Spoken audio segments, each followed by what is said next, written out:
Hello, I am Melanie Willett, a League of Women Voters of Minnetonka, Eden Prairie, Hopkins volunteer. The League would like to thank you all for coming tonight and also our cable and internet viewing audience.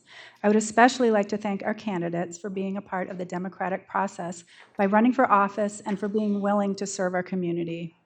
Besides being a nonpartisan political educator, the League also researches issues important to our members and to the health of our communities.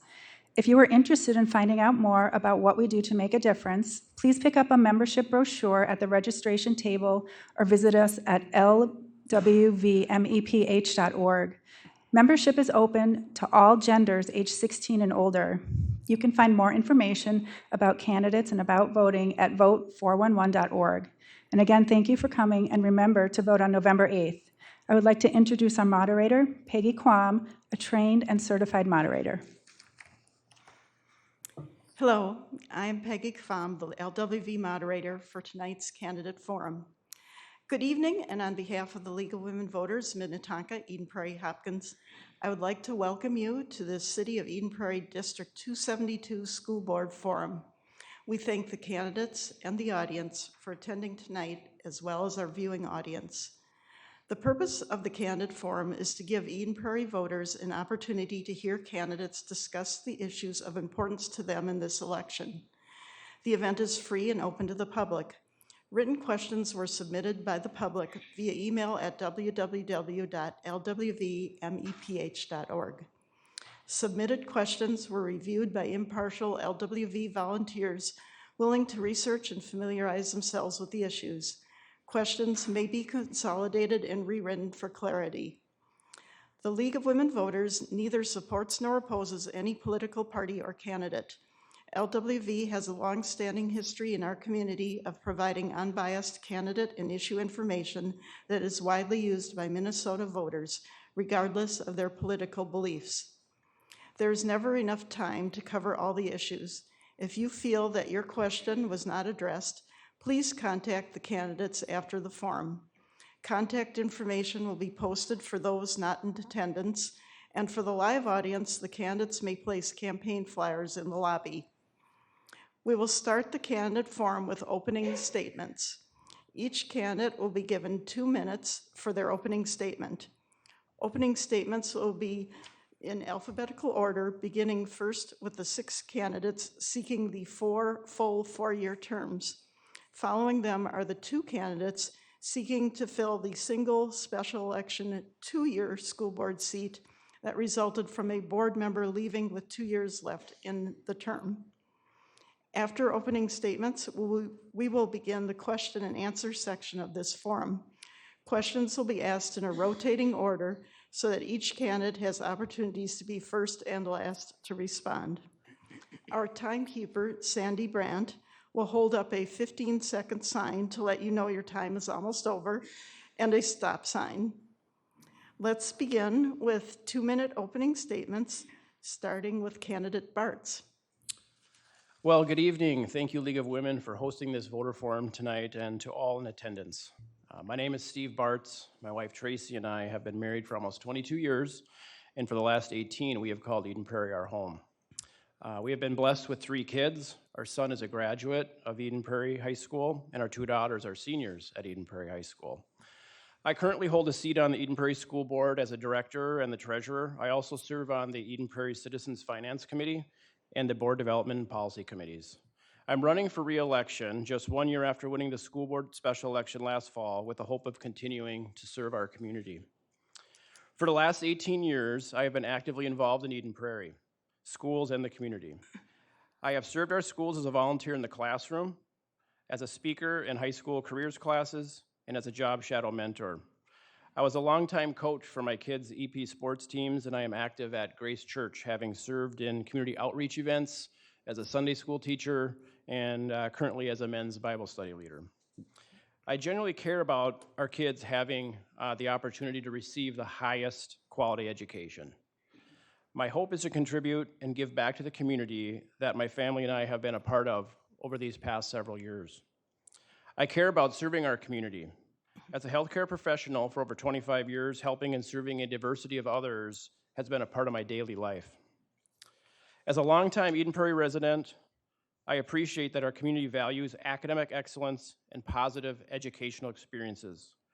I commit to uphold these values as I carry out my work on the board to ensure district stability and a strong financial position, allowing our schools to deliver an unparalleled education now and in the future. Thank you. Thank you. Our next statement will be from candidate Casper. Thank you. And again, thank you to the League of Women Voters and my friends and neighbors and folks that are here tonight. Just an introduction. I've lived in Eden Prairie for 18 years. We first moved here in May of 2004, purchased our home in December 2003. We've been blessed to have 4 children. My wife Lisa and I have been married for 24 years. I have all 4 of our children are products of the Eden Prairie Public Schools. 3 of which, they're young women now, are attending college, 2 at Hope College in their 3rd year in Holland, Michigan, and then our youngest daughter, Camille, is a sophomore at the University of Minnesota Twin Cities, where both my wife Lisa and I hold diplomas and our degrees. And my 4th son, not to be forgotten, he's an 8th grader at CMS, so he's been able to see the before and after at the CMS remodel. So we've been very fortunate. And what I would say to my fellow community members is that I have the unique, privilege to be able to travel throughout the state of Minnesota and work with a lot of our fine K through 12 administrators and school districts throughout the state with my day job as a benefits consultant. And I would tell you that Eden Prairie Public Schools is by far one of the most impressive districts that I've been able to experience, and there's a lot of them out there. So we really are in a good, unique position here. And I'm happy to report that. I think a lot of people, they don't necessarily know what they have because they don't see other things going on. But I would say, in my experience working in 24 years doing what I do, it's been pretty amazing. So as I wrap up with my time here, one thing that I would say in terms of how I serve the community, I've been on the fire department. I'm in my 12th year now. I did have a 4-year break. Active at Grace Church in men's ministry and youth ministries, youth coach for Eden Prairie Football and Basketball Association, as well as served a stint on the Eden Prairie Community Foundation on the Finance Committee previously. So pretty actively involved. Thank you. Thank you. Next, we'll hear from candidate Dividi. Good evening, everyone. It's great to see you all here, and thank you to the League of Women Voters for organizing this event. My name is Debjyoti Divadi. We'll make it easier, go by DD, easier for everyone. I'm a first-generation American, only one in the school board, who came to this country 12 years back to pursue my master's. After graduation, moved to Eden Prairie. It's already been 10 years. Time flies. It's a very special place to me. This is where I bought my first house, my second house, being a part of the Eden Prairie AM Rotary, a part of the Sustainability Commission of City of Eden Prairie, and then I also have the honor to serve in the Race Equity Advisory Commission of Hennepin County, as well as the Regent Advisory Council of the University of Minnesota. And I'm totally planning for my future kids to be a part of the Eagle Nation. It is here I made one of the significant decisions, right? Joining the U.S. Army Reserve, being an immigrant after I enlisted for 4.5 years, being a commissioned officer. And it's also the greatest honor of my life to serve as the director and the clerk of the Eden Prairie School Board for the last 3 years.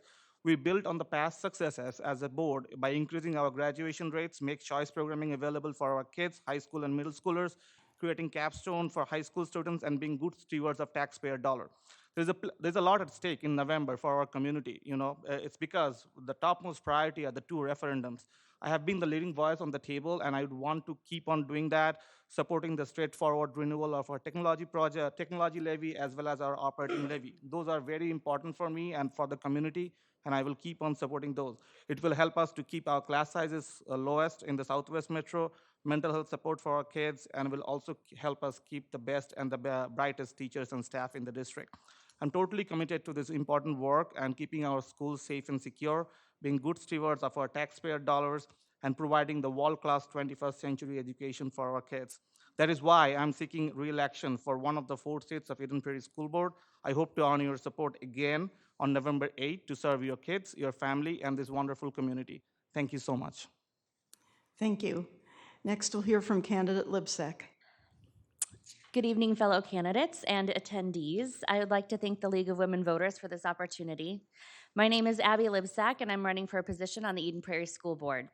My family moved to Eden Prairie in June of 2013. My husband is a 1998 EPHS graduate, and I have a daughter who is beginning her senior year in the same building. My son will be attending Central Middle School as an 8th grader. I have a bachelor's degree in elementary education and a master's degree in curriculum. I spent 3 years teaching 5th grade in Colorado before my daughter was born, and since then I have been a tutor, volunteer in the classroom, school, and community, substitute teacher in Eden Prairie, small business owner, and stay-at-home mom. I have most recently served on the board of the Eden Prairie Volleyball Association, and I attend Grace Church in Eden Prairie. My experience and enthusiasm for service make me an ideal choice for the Eden Prairie School Board. Eden Prairie Schools has amazing administration and programming in place, and our students have teachers and staff who care about them and inspire them. Having been a classroom teacher, I especially support and respect everything our teachers do for our students. Each of us, from the youngest student to the most prominent community leader, has a responsibility to help maintaining excellence in our schools. We all have different strengths and different roles. When we're all working together, we all share the same excitement and success. It would be my honor to serve our students as a member of the Eden Prairie School Board. Thank you. Thank you. Our next statement will be from candidate Pagan-Umar. Hi, good evening. My name is Francesca Pagan-Umar. I am currently a sitting member of the Eden Prairie and ID 287 school boards. I have a background in special and general education, as well as science, literacy, and early childhood education. I began teaching more than 20 years ago in one of the toughest districts in the country, the New York City Department of Education. My family moved to Eden Prairie about 5 years ago, and I have 3 kids in Eden Prairie schools in kindergarten, middle, and high school. Over the past year on the board, I've had the opportunity to begin some of the work that I hope to continue. I've seen our district make intentional efforts to counter systemic inequities, as well as apply some strategic approaches to literacy intervention. I want to continue being on the board to continue encouraging these efforts and monitoring them. If reelected, I would continue to rigorously monitor the district, ensure that every student has opportunities to thrive, with a special focus on students who need the most support. I want to ensure that our teachers can be the very best educators possible by ensuring that their needs are met. I want to bring everyone to the table to include the voices of our vibrant and diverse community. As an ethnically diverse person in a mixed-race family, I understand the importance of representation, and our school district has a student body that is currently 47.2% non-white, so it's important for them to see people in leadership roles who they can identify with, who are also qualified.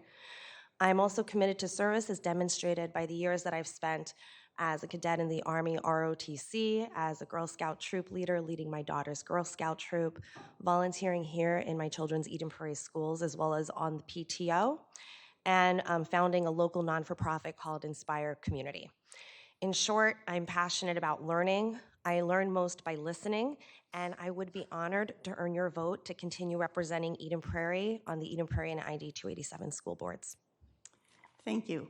Next, candidate Ward-Rano. Good evening. Thank you to the League of Women Voters, and thank you to everyone else for your time tonight. We appreciate that you're all here.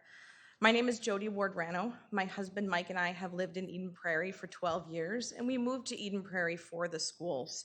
We have 2 children. Our daughter Emily is in 6th grade at CMS, and our son Ben is in 3rd grade at Eagle Heights. I am currently the president of the Eagle Heights PTO, and I've been in that role for a few years. I've served on the Eagle Heights PTO for the past 6 years since my daughter was in kindergarten. Last year, I was the chair for the Spring Fling Committee. If anyone doesn't know, that committee involves putting together a large gathering for all 564 of our 5th graders at CMS for 3 hours, and it's a lot. It's overwhelming. But I'm very proud of the work that our committee and the hundreds of parents who volunteered that night did to put that event on in 2 months' time, which is a short amount of time. I'm also active in Eden Prairie Girl Scouts. As a board member, my top 3 areas of focus would be empowering each student. And we accomplish that by making our wonderful programs that we have accessible and easy for families to access. Second, I would strengthen our community. I know our community at Eagle Heights has noticed that since the pandemic, we've had a hard time re-engaging families. And I think the board can do a lot to do that by being involved in the community and by volunteering. And third, I think we need to support our teachers and staff.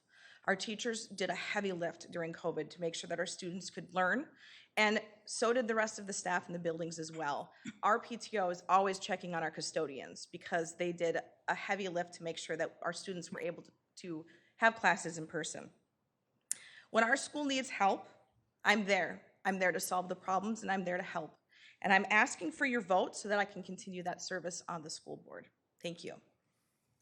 Thank you. Now we're moving to the candidates who are seeking the 2-year special election seat, and we'll start with candidate Carey. Thank you for being here, everyone, and thank you to the League for hosting. Hello, my name is Isaac Carey. I'm thrilled to be here tonight to introduce myself to the community and to answer your questions about my views and my candidacy.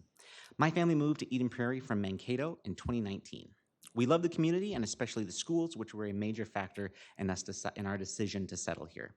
My daughters currently attend Prairie View Elementary, and somehow this year they are in 1st and 4th grade. I have a master's degree in urban studies, which I literally never use, as a stay-at-home dad, children's author, and Eden Prairie firefighter. I originally became interested in the school board through my work as the education reporter for Eden Prairie Local News, so I have sat through the 5-hour meetings where the most interesting information were pie charts. I know what I'm in for, and I'm here for it. A major catalyst for my candidacy was the devastating school shooting in Uvalde, Texas. As a parent and a first responder, I was left grappling with the feeling that I needed to do everything in my power to ensure something like that wouldn't happen here in Eden Prairie. I believe that the best way we can impact school safety on the local level is by enhancing our district's support for students' mental health. There is a crisis in adolescent mental health in our nation, and the disruptions of the past few years has only made it worse. As a district, we must design policies and use metrics that make mental health a key focus area. I also want to ensure that the board leads in the district in a truly collaborative manner. The board is entrusted with significant responsibility by the community for our children's well-being, and I want to ensure we are hearing the voice of all the major stakeholders in our community, especially those that may have had a hard time being heard before. I thank you for this opportunity to answer questions, and I look forward to our discussion this evening and hearing from my fellow candidates. Thank you. Our last opening statement will be from candidate Stubs. Well, for the 8th time, good evening to all of you in this room and for everyone watching on TV and online. First, I just want to say thanks for giving me the opportunity to be here at this event. Thank you for organizing it, and looking forward to telling you a little bit about myself and answering some of your questions later. My name is Dennis Stubs. My wife, Miranda, and I have been married for 17 years, and we grew up and went to school in Anchorage, Alaska. We moved down to the lower 48, as Alaskans would call it, back in 2011. Came down here for work. I own and operate a residential construction company here in Eden Prairie and in the surrounding cities. Soon after moving to Minnesota, Miranda and I had our first son and then decided to move to Eden Prairie in 2014 because we love the community and all the people that we'd met from here. We were also looking for a school district that had just the best quality teachers, somewhere that would provide the best opportunity for our son. So we enrolled him in Eagle Heights, only to find out later just really how incredible the teachers are. They just amaze me. So I'm thrilled with the experience we've had so far in this district with the teachers and staff and all the members. Our son is now in the 3rd grade, and we also have a daughter who is a 1st grader at Eagle Heights. Our youngest daughter is 3, and she'll be going to kindergarten there in a couple of years. I've been a football coach in Eden Prairie for 5 seasons now. I teach Sunday school at River Valley Church. I'm also a youth group leader there every Wednesday night for some of the older kids. Pre-COVID, I tried to sign up for just to chaperone as many field trips as I could, and I tried to participate in all the classroom activities. I decided to run for school board just because this is a bigger and much more important opportunity to be involved in the district where my kids will be enrolled for the next 10, 12 years. As a school board member, elected by the community, I'll make sure that we remain focused on continuing to provide the world-class education that Eden Prairie is known for. I will listen, learn, and have an open-minded approach to any concerns or ideas from fellow board members, the superintendent and his staff, parents, from the teachers, from students, and Thank you. all members of this community. Your time and I is will up. stop. Thank you, candidates. And now we will move on to the questions. Candidates will have 1 minute to respond to the questions. When we pose yes/no questions, candidates must respond with either a yes or no, and then they will have 1 minute to clarify their answers. For our first question, we will start with candidate Stubs. This is a two-part question. Do you support the 2 referendum questions? If a referendum fails, what cuts do you recommend? Candidate Stubs. Oh, that's a tough one. I definitely support both the referendums. I think extending the technology levy is going to do great things. I heard Dr. Swanson say it the other day that corporations and businesses around this area not only have a huge request that kids know just your basic math, science, and everything, but they need to be, they need to know about technology and be able to, do Zoom calls and send an email and just work modern devices. And the technology levy also helped out a lot with, just doing the distance learning. It was a great asset and a great tool, not just for our district, but for pretty much all the districts in the area. And I have 15 seconds left. So, yeah, I do support the levy, and if I was to cut anything, I have to go into that on maybe a follow-up, one of the other questions. Apologize. Okay. Our next candidate will be candidate Bartz. Do you support the 2 referendum questions? And if the referendum fails, what cuts do you recommend? So I, as a current board member, I did vote yes to support the language to go out and go after these 2 referendums. First, I think just on the sole premise that I just don't think our schools operate at their best when we're operating from behind. I think we've got a lot of good momentum in the district right now in our schools, and I just want to keep that moving forward. On the technology side, it should be an easy vote for people. I would encourage them to vote yes on that one as well, because there's going to be no increase in your tax amount with that. It's just to continue to stabilize the infrastructure and technology and everything that we've been doing. And as candidate Stubs had also mentioned, it's really put EP Online in a good spot for us. The good news is, if the referendums don't pass, I really do feel like we've got another year, another shot to go after it. And that's why I was a big proponent of going after it this year. I think our district's in a stable financial position, but going forward, it's important to look at these referendums. Thanks. Thank you. Candidate Casper, do you support the referendums? Yes, absolutely. Again, as current vice chair of the school board, I voted to move forward with the levy questions. The reality is that we're underfunded, right? So we only receive 70% of our funding from the state and our federal government. So we really have to rely on that local remaining 30% to be filled from our local supports and our taxpayers, and that's what we need to be keeping our eye out on. And I'm confident that our community, if they dive into the details and take a look at it, and it's relatively straightforward, that they will support both of these referendum questions. One is actually going to be a no tax impact. That will be a continuation of our technology levy, and it's calculated differently than the levy for learning. So I'm supportive of the levy. I think it will be supported, and as Director Bartz indicated, we do have another opportunity should the levy not pass, but I'm confident that our community will support it.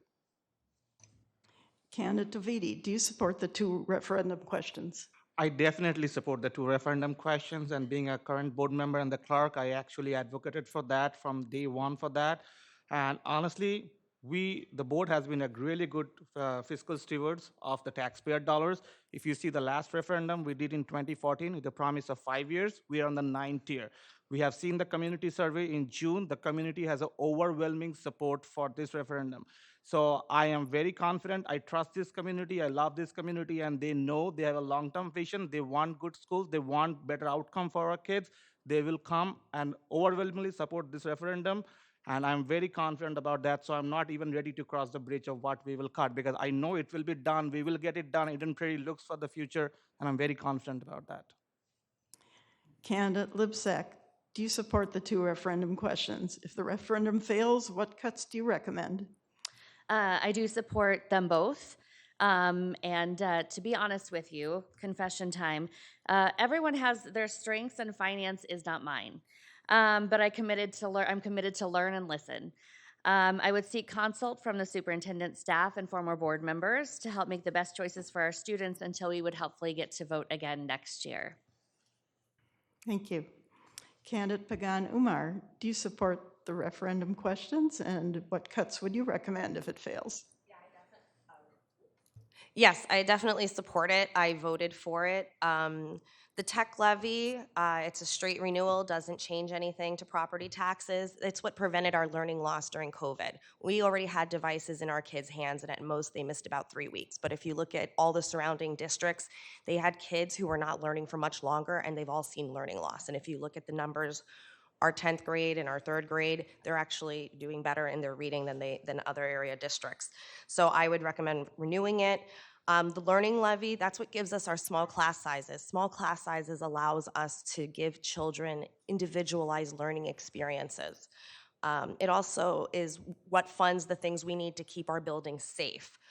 I can't say exactly what I would recommend cutting. It would be guided by the superintendent and the executive staff, but it would probably begin with not having as small of a class size. However, I am, like others, confident that the community will support it and we won't have to entertain that question. Thank you. Candidate Ward-Rano, do you support the referendum questions, and what cuts would you recommend if they fail? Yes, I wholeheartedly support the referendum questions. I'm one of the site committee members for Eagle Heights to help go out in the community and support the referendums. One thing that I would say is if you're interested in learning more about some of the funding in our schools, obviously go to the school board meetings and listen to that, but also go to your PTO meetings. Because a lot of times the principals are coming to the PTOs and saying, these are places where when the district is being good stewards of our funds, we need help. We need some gaps that we need to bridge so that our teachers don't need to bridge them in the classroom.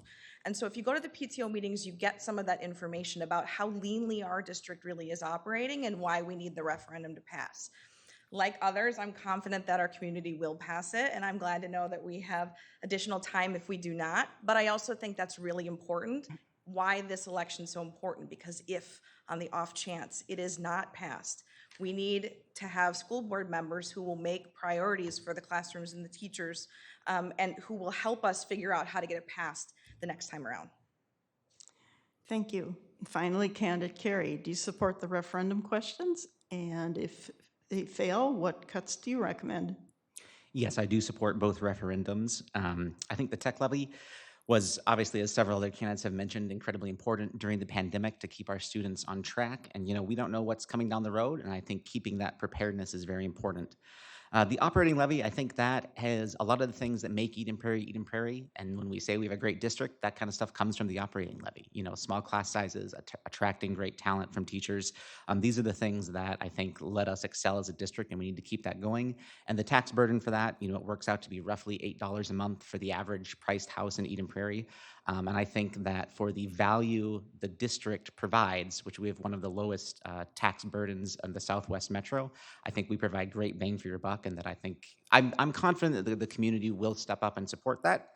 In the event that they don't, I would look for the least disruptive way possible to make cuts, with the intention of then aggressively campaigning again the next year to try and make sure we don't have to do that. So long-term projects whose effects wouldn't be felt right away. So hopefully the board could go back and take it to the community. Thank you. Our second question will begin with candidate Casper. What actions could the school board take to support and increase mental health awareness and access to resources for all students and all grades in Eden Prairie schools? Sure. So mental health obviously has been, on the radar for school districts nationwide, not only here in Eden Prairie. And I guess what I would say is I would take that one step further, and that starts with the folks that are in the classroom. We have to make sure that our staff, including our teachers, and anyone on staff here in the district is in a good mental health and a good place, especially those folks that are having time spending with our students. And so to the extent that we are providing in-classroom cares, and I know that we're doing that in a bunch of different ways relative to just being able to check in with students and talking to them, right, and making sure that they're where they need to be. I'm absolutely in support of mental health for our students, support for our students, and we do have a couple programs in place right now, and we want to make sure that we can continue funding for those programs as we go forward. Thank you. Candidate Dividi, what actions could the school board take to support and increase mental health awareness and access to resources for all students and all grades in Eden Prairie schools? It might sound like a repeat answer, but I will say referendum. We need to pass this referendum because if we pass the referendum, we will keep on continuing providing the mental health support that we are giving to our students. It is very important as a school board member and as a school board, that priority is at the forefront and very clear to the administration so that they know what the ends we are looking for.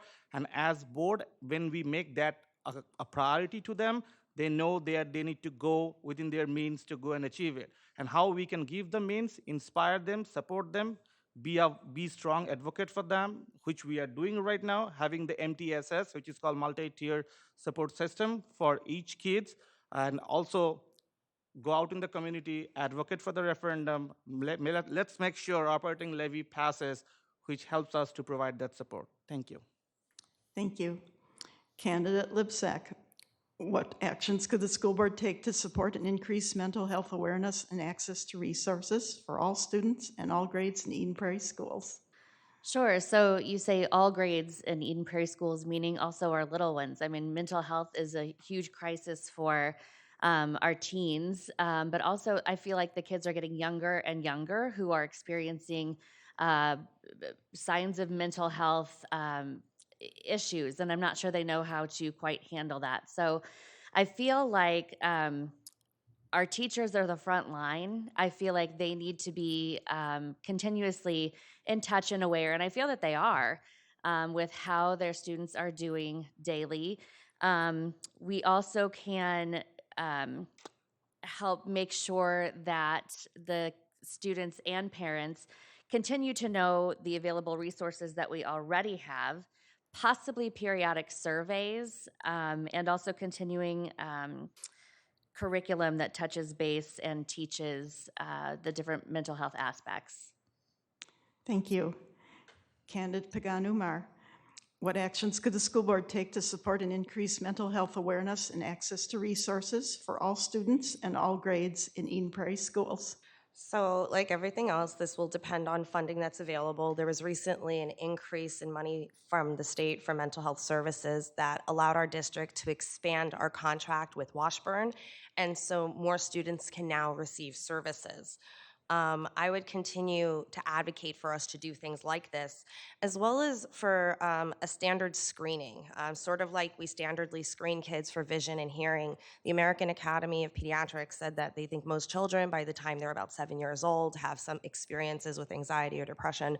So I'd like to see us be able to expand things like that. But we'd have to be careful because as a school district, we can't directly provide mental health services. However, we can have contracts with places like Washburn that do that. Thank you.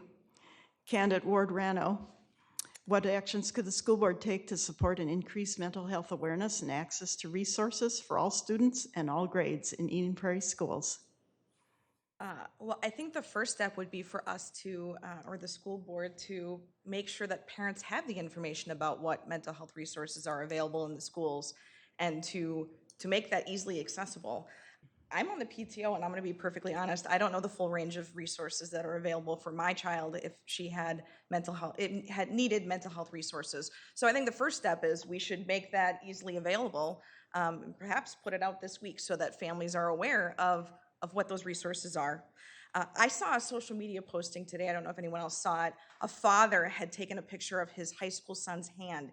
It had 21 tallies on it. That was the number of times he was bullied in school the last 2 days.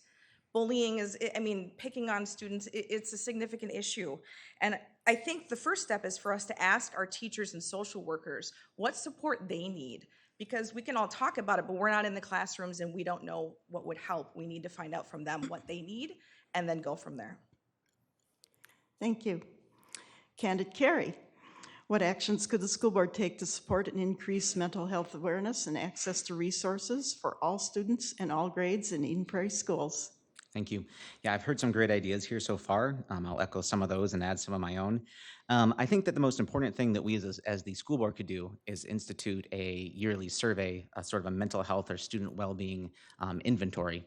I think it's very hard to make decisions using national statistics. We know it's an issue. We need to know what exactly is going on in our schools, going on with our students, so we can tailor our response to that.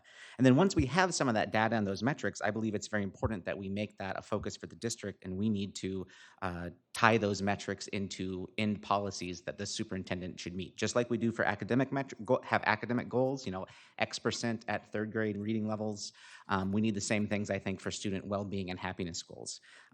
Additionally, I think the idea of a comprehensive resource for families is a great one. I think there's a lot of different things the school is offering already, and getting that information out and making sure families know is very important. And finally, I would say teacher training, so that teachers are able to identify when students might need that extra help and set them up with the appropriate resources.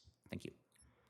Candidate Stubs, what actions could the school board take to support and increase mental health awareness and access to resources for all students in all grades in Eden Prairie schools?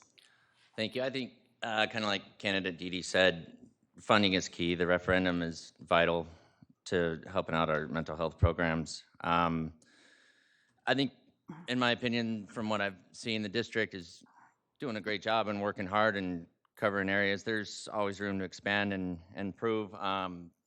You probably can't see it. I picked this up the other day, like Jody was saying about the resources.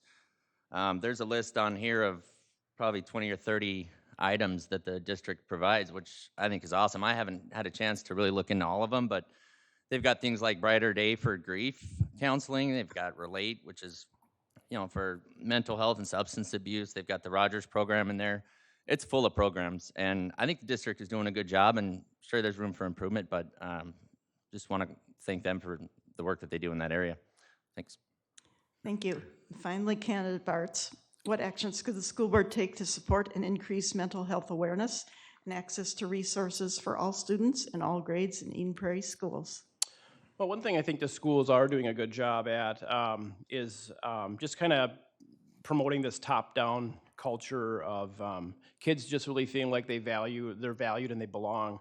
There's a lot of studies out there that really talk a lot about this, saying if kids have a sense of belonging, it's really going to keep them excited to learn and to grow and engage in their community. So I think it's very important to have that kind of like the school as a community approach. I was on a Zoom call last spring with the Minnesota Association of Children's Mental Health. There's some staggering statistics out there, so I'm going to probably just use this as a public service announcement rather than anything else. But just as my work in healthcare, I think it's very important. Mental health's a big deal, and we got to take it seriously. 40% of females and 20% of males experience feelings of sadness or hopelessness every day. And these are kids we're talking about. 22% of females and 12% of males have reported suicidal thoughts in the past. As parents, teachers, admin, we can't downplay, ignore, or avoid these signs of depression or anxiety or leave any kids alone. We need to keep doing good work in our schools to support all means of providing mental health access. Thank you. Thank you. So moving on to a new question, we'll be starting with candidate Divadi. What personal or professional obligations do you have that would cause you to miss more than 2 school board meetings a year? That's a great question. So far, I haven't missed any meeting except when I was deployed for my Army Reserve commitment overseas. So far, I don't see anything that I will miss. And technology is a blessing in a disguise for us that we can join remotely if needed to be. I think the commitment is very important. I am committed towards this task, and I have a record for that for the last 3 years, and I will keep on doing so. Thank you. Next, candidate Libsack. What obligations do you have that would cause you to miss meetings? Sure. So my family is my first priority. My kids and their activities are super important, especially now realizing that my daughter is in her final year of school, and we don't get many more of these opportunities. So I would say I would be as committed as possible But if there were anything that would come up, it would have to do with the priority of family. Everything else is a little bit flexible, and I feel like also, as Dee Dee said, the technology and Zoom and all of that would definitely be an advantage. Thank you. Thank you. Candidate Pagan-Umar, what obligations do you have that would cause you to miss meetings? None that I can really think of. My husband's amazing, and he watches the youngest when I need to be at meetings. My oldest watches the youngest if he's not available. We have a babysitter, and we have friends in the community that are very supportive. So nothing I can think of in terms of obligations that would keep me. One time I was traveling, and I was able to join remotely, so I will chime in that technology does make that a little easier. Thank you.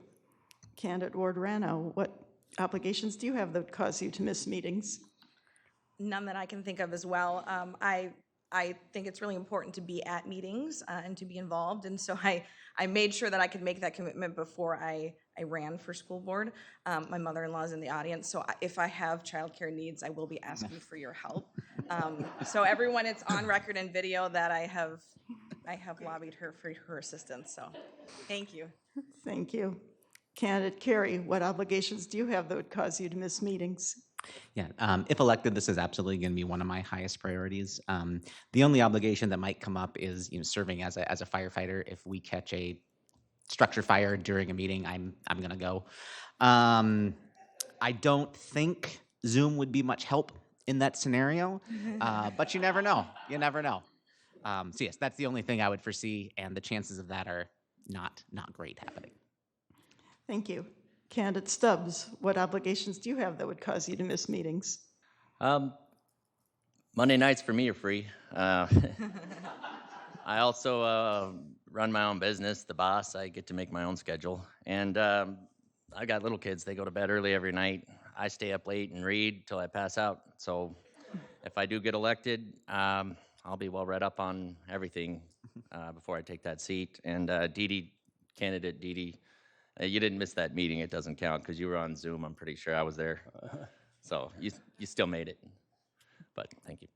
Thank you. Candidate Bartz, what obligations do you have that could cause you to miss meetings? Well, as of right now, I can boast a perfect attendance record at the board meetings and workshops, so I'm very proud of that. I think the one big thing would be, though, I am in healthcare. It's my schedule's all over the place. I'm sure no one is watching from work, but I appreciate my schedulers for really being very flexible with me and making sure Monday nights are a priority of me, at least being able to leave work at 5. So that would be my other one. My kids are, like I said, I got 2 seniors, so they don't want to be around me much, so that's fine. And my son's off at the university doing great. So, and I would just say on a more serious note, the board work, it gets intense, and the first year is a big learning experience. And it is, as others have said, it is a priority to be at board meetings and be in attendance because there's a lot to learn, there's a lot to catch up on, and it is also a valuable time to get to know your board members before and after meetings. So, thanks. Thank you. Finally, candidate Casper, what obligations do you have that could cause you to miss meetings? Yeah, thank you. If given the opportunity to serve the community again in the position of school board director, I would make it and continue to make it a priority to be at the board meetings. I have missed a couple meetings, one due to illness and one due to a travel schedule, but I was on Zoom for both of those. So the technology has been great. It is a priority for me. I wouldn't be sitting here this evening if it wasn't. So the nice thing about the school board meetings is we plan it out a year in advance. So we know what we should expect going forward. Certainly things happen and things change. And I don't begrudge anybody if family events come up and stuff like that. It's all a priority, and people can do the work and still not necessarily be there. So, but it would be a priority for me, and it would continue to be. So, thank you. Thank you. We'll be starting with candidate Libsack for our next question.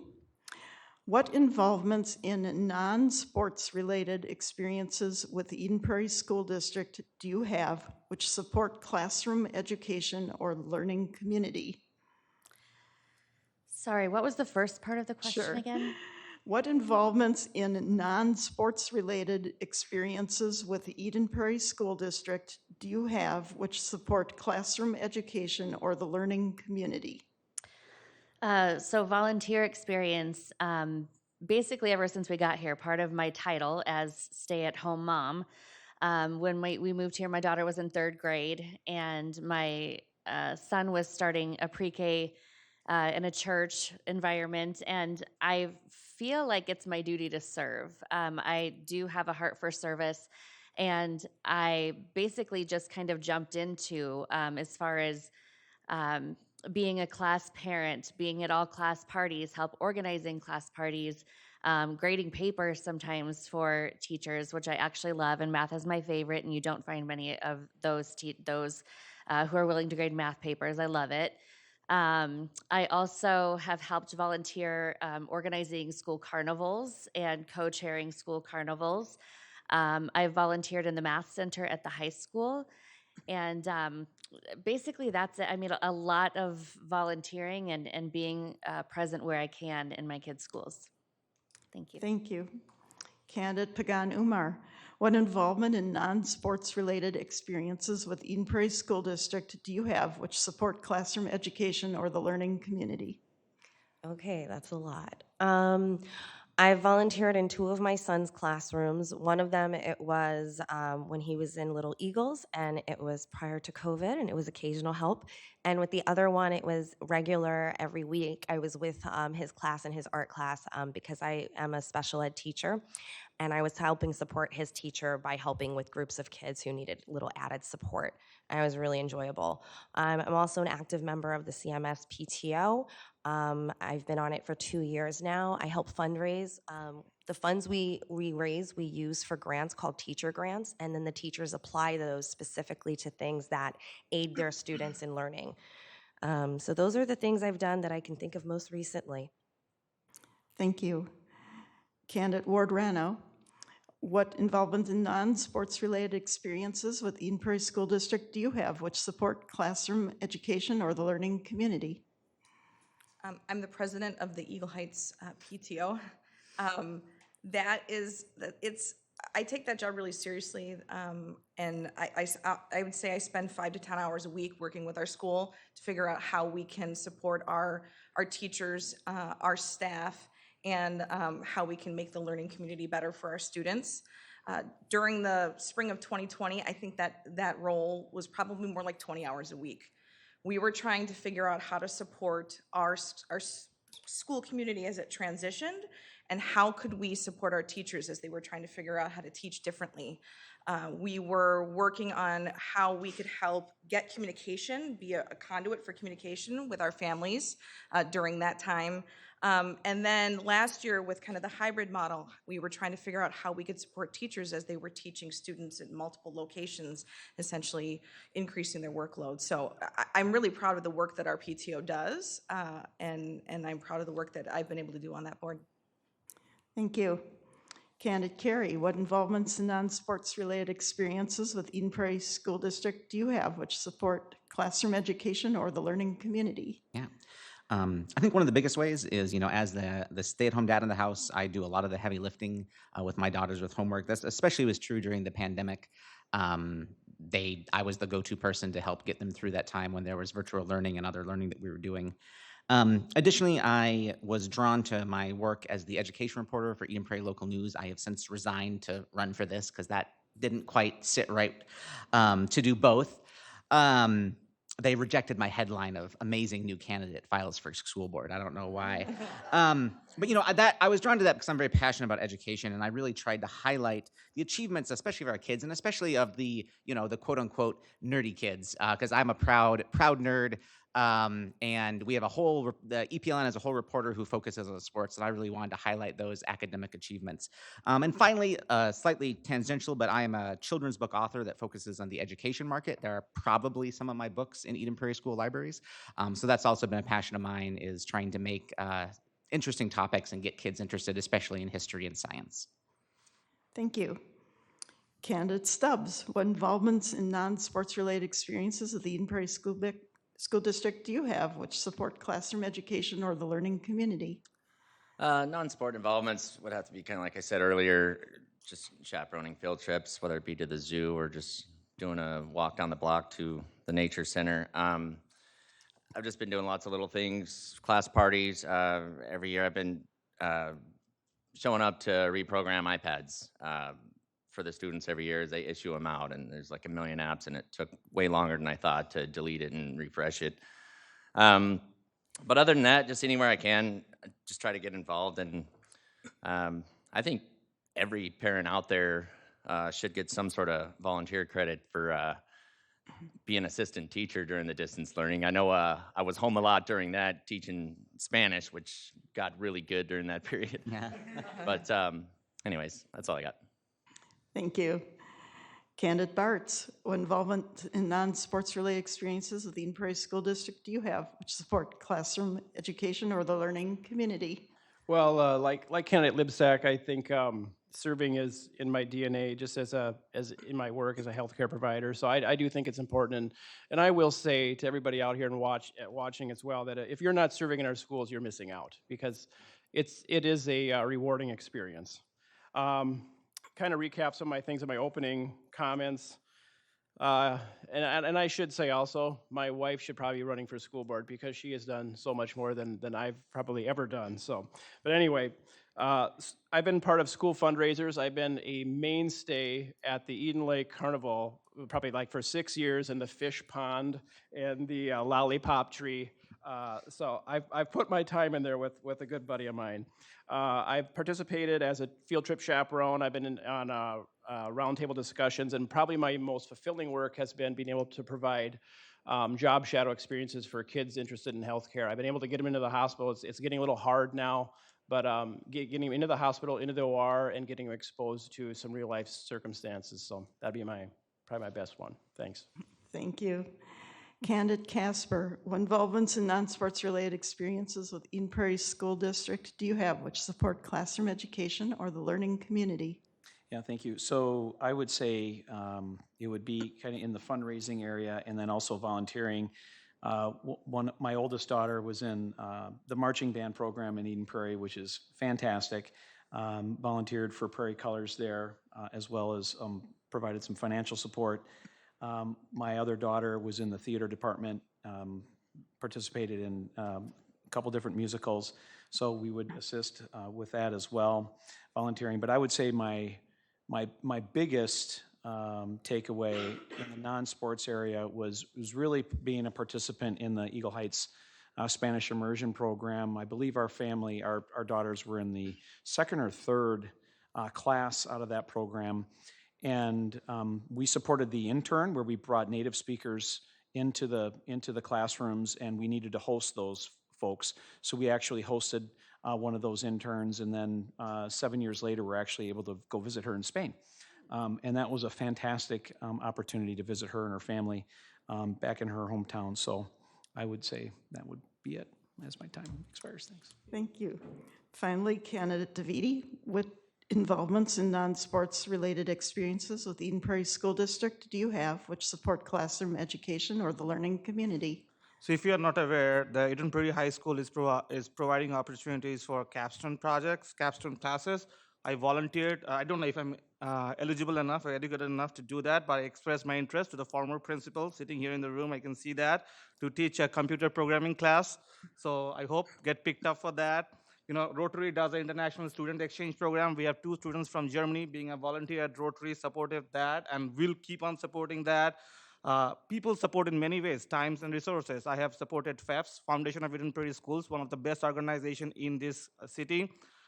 Promote their gala, help them sell their tickets, and support them through resources as and when you can.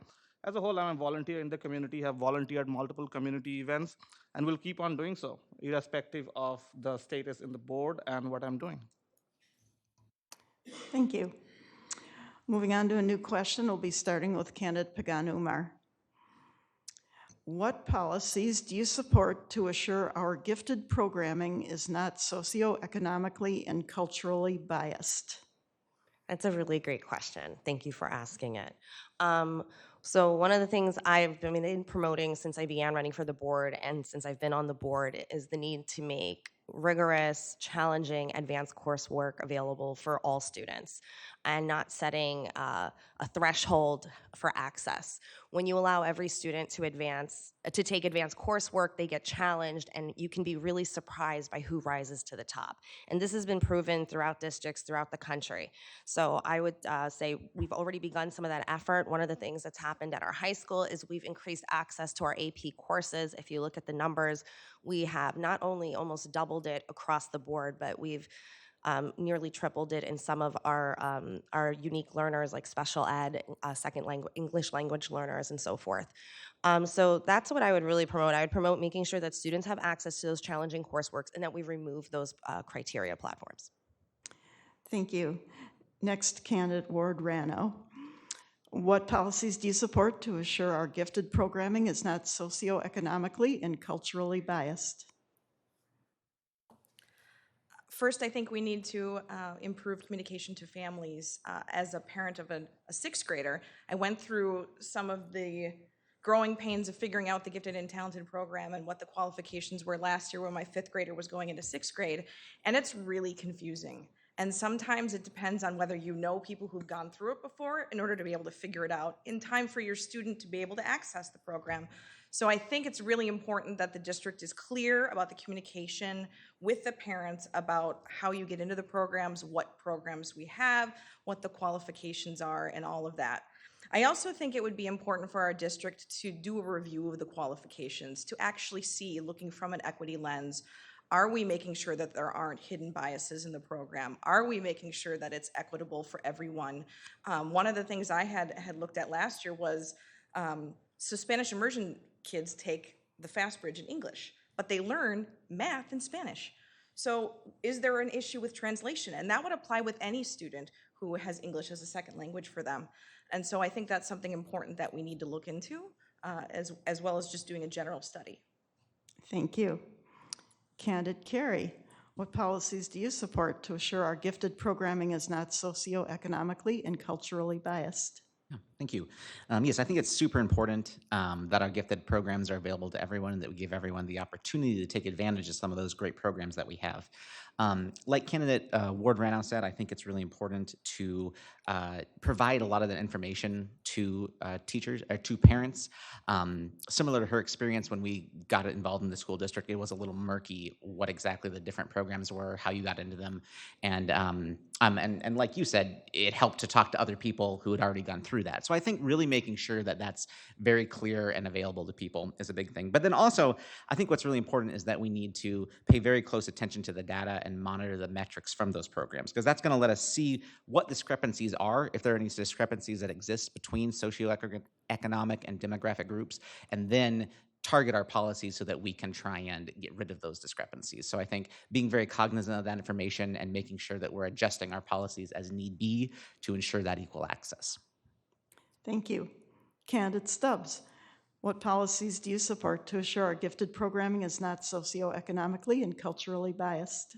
I agree a lot with what some of the other candidates have said already, and a lot of this is in the 2018 to 2023 strategies, and I think that the district, the superintendent and his staff is doing a good job just laying this out, and the school board, just to read, like the very first paragraph to me just stands out. Each student experiences personalized learning that will result in achievement not predicted by race or linguistic backgrounds. I mean, that to me is just spot on.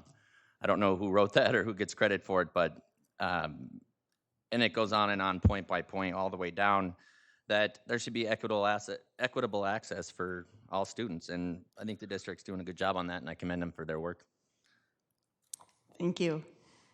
Candidate Bartz, what policies do you support to assure our gifted programming is not socioeconomically and culturally biased?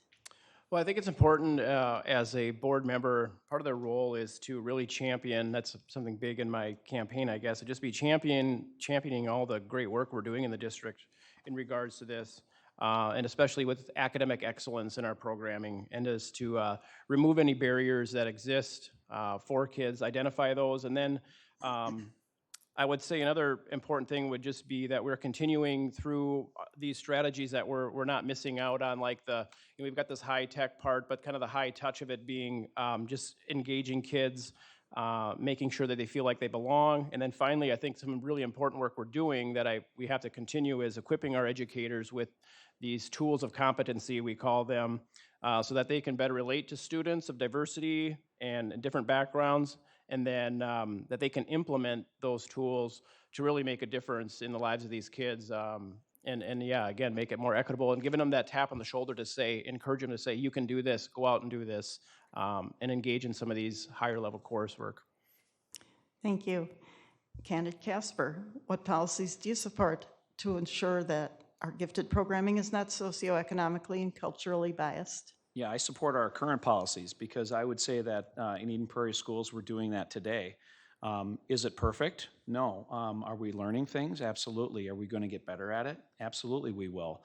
So I believe we've seen, at my time on the board here in my third year, we've seen a number of reports and data and metrics that have shown the progress that we're making in this area, and I absolutely think it's important. A great point, right? Where kids are being tested in English, but they're learning math and Spanish. We need to figure that out, right? Because that's not a true test of how that particular student or group of students would be performing in that area. So I'm absolutely in favor of ensuring that each student has the opportunity to meet their maximum capability while they're in Eden Prairie Public Schools. And everything that I've seen, even most recently with our increasing AP course selections by various race categories, we're on track to do that. So I'm very proud of the work we're doing here at Eden Prairie Schools in that regard. Thank you. Candidate Dividi, what policies do you support to assure our gifted programming is not socioeconomically and culturally biased? Well, as I'm running for election, I can speak on my record, so you can verify that what I have done and what I will do. That speaks volumes, right? As the chair of the policy committee, and two of my colleagues are here, we actually changed and supported and championed the policy where we can look into the student achievement data per ethnic group, not as an aggregate. We have done that, and that has given the bigger picture to our administration to look into the details and take action. You will be glad to know that students of color, maximum number of students of color enrolled in AP classes than ever before. That has been championed by the board over the last couple of years, and we are making this progress. The current policies that are in place are working. We are seeing how it's working well with the graduation rates and with everything, reading scores for 3rd and 10th grade. Those are all working, and I will keep on championing these policies, supporting those policies to inspire each student to achieve to their full potential.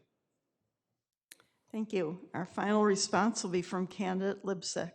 What policies do you support to assure our gifted programming is not socioeconomically and culturally biased? So as far as being socioeconomically and culturally biased, I'm not sure it is. Maybe I have some more information to learn, but I think that Eden Prairie has a lot of good policies in place that are based on test scores and requirements that the students might have to meet to approach the gifted programs. I mean, in elementary, we have Mosaic and Key, CMS, advanced courses, but also students can choose enriched classes. And that is a choice, regardless of testing. Also, high school has AP courses. So, there has to be based on some sort of qualification, but I actually did my thesis for my master's on challenging gifted learners because so many times we focus on the achievement gap of our lower level learners, bringing them up to a certain standard, but a lot of times we don't reach those gifted learners and they don't reach their zone of proximal development. So anyway, I think there's a lot of good policies in place at present. Thank you. We're moving on to a new question, and our grid is getting a little more randomized, so pay attention to who I call on. You thought you knew the pattern, but it's changing. And we'll be starting with candidate Ward-Rano. What steps should be taken to prevent violence at our Eden Prairie schools? This issue is really important to me. When I was first on the PTOs meet once a month at something called the President's Council, so all of the presidents of the PTOs meet. And we meet with members of the school board and sometimes with the superintendent. And this is one of the issues that was really important to me. I think that we do a great job from a facilities standpoint. We have top-notch security and we have plans in place from that aspect of it, but what are we doing to prevent violence? And so I know that candidate Carey has a lot of ideas for mental health. I think that's really important. I think that we need to identify students who feel that they aren't part of the community, who feel like they're being bullied, who feel like they need some support, and we need to identify those students so that we can help them not want to hurt themselves or others. And I think studies have shown that that is the way to prevent violence in schools. And so I really think that we need more support for our social workers and our teachers in the classrooms to help them identify students who just don't feel like they belong. Thank you. Candidate Stubs, what steps should be taken to prevent violence at our Eden Prairie schools? I heard something the other day, and I wasn't there to attend in person, but over at the middle school, the new principal, Felicia Thomas, heard she got all the kids together, and I sort of heard some bullet points about what she talked about, but full auditorium, every kid in the class, every kid in the school attended.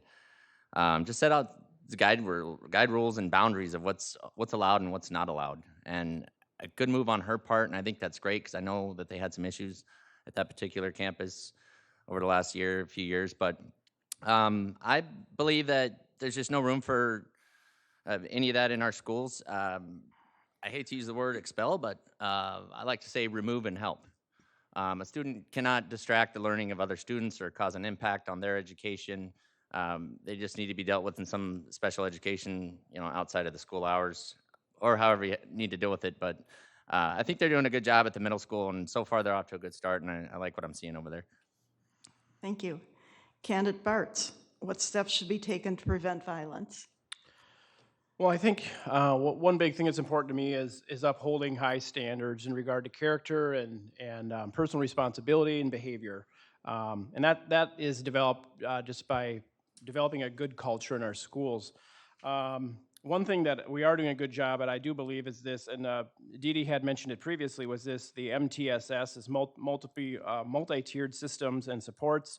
What they are is just overarching themes that clearly kind of define expectations for students surrounding appropriate behavior. A good example of this would be like, maybe you've heard it as your kids would say, be kind, be safe, be respectful. Well, what does that look like in the school? What does that look like in the classroom, in the lunchroom, on the playground? If this is continuing to be embedded with our kids, it's just going to bring about just really respectful and responsible behavior. And then finally, I would just say, in conjunction with that, just continue to use best practices where available if we have issues with violence, restorative practices, and building on accountability and responsibility by enforcing our handbook. That's what it's there for. Thanks. Thank you. Candidate Casper, what steps should be taken to prevent violence? So first off, I think that we need to establish a relationship with our students. We need to know them. That means staff needs to know them. I think there's an overarching thing, there's probably levels of violence, and I think we need to have good, strong plans in place for hopefully something that we will never have to deal with. That starts with a good, strong partnership with our local community, with our police department and our liaisons in our buildings. And then ultimately, from my perspective, and I've been around a little while, is that there needs to be clear expectations. Students and staff need to know what's expected of them, and they need to know what's expected of them on their interaction. And then we need to hold both students and staff accountable for that. Being on the same page is very important, and we have handbooks, we have policies. We are a policy-driven organization, and we need to follow our policies, and everyone needs to do that. Thank you. Candidate Dividi, what steps should be taken to prevent violence? Well, when we are talking about violence, we are talking about an issue. But under every issue, there is a problem. Kudos to the administration who has identified the problem. They have identified the problem is the student's sense of belonging in the Eden Prairie schools, and if they are proud of Eden Prairie school. One thing that we are doing in the schools right now, the biggest question we're asking, do we belong here? Once you create that self of belonging in the Eden Prairie schools, students behave. They learn to behave. They learn to do better. They learn better way of doing things in the school. That's what our administrators, our teachers, our staff are doing. And as I mentioned before, the MTSS system that we have in place, multi-tier support system, it's kind of 4 tiers. The first tier, when support is needed, generally solve 85% of the issues. The second tier, 8 to 10%. The third tier, 4 to 5%, and the last tier is the 1 to 2%. So when we go to that granularity level and crystallize granularity level to help the kids, we kind of are reaching to the point where we are trying to resolve the issue at the each student level so that we kind of take care at the issue at the ground level. So that's pretty much, I think. Thank you. Candidate Libsack, what steps should be taken to prevent violence at Eden Prairie schools? Well, first of all, I think it's unfortunate and sad that any student should fear violence of any sort in the school. That has no place in schools. I think that I echo most of what my fellow candidates have said. I mean, steps, community building, mental health support, teachers just being in tune, and I think they are, being in tune with their students and using restorative practices. But honestly, I think that there should be clear expectations and clear consequences because violence has no place in school. Thank you. Thank you.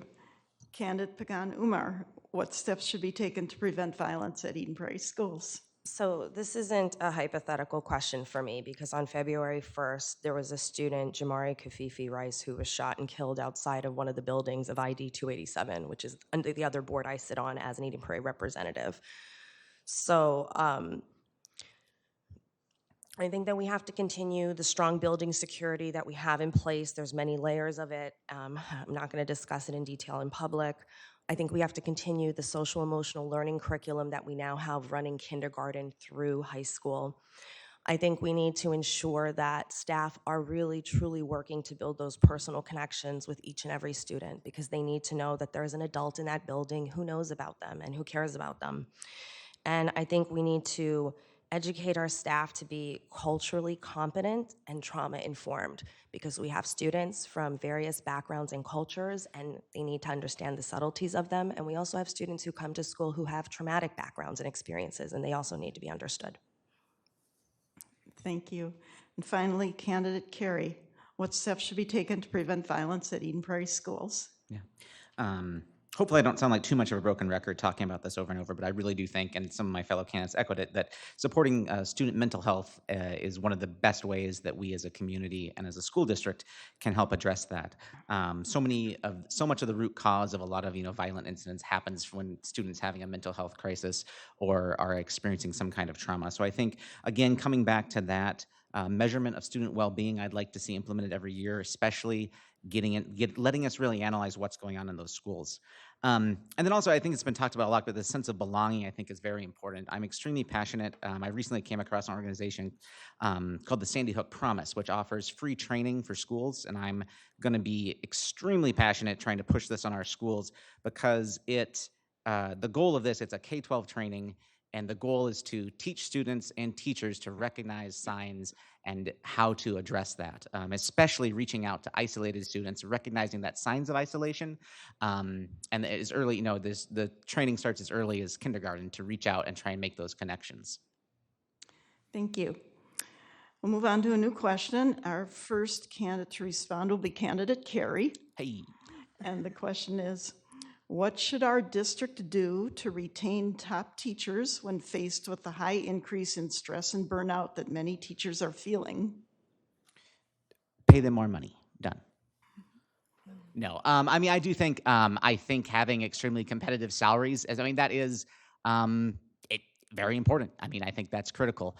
But in addition to that, I think there's so much more we can do.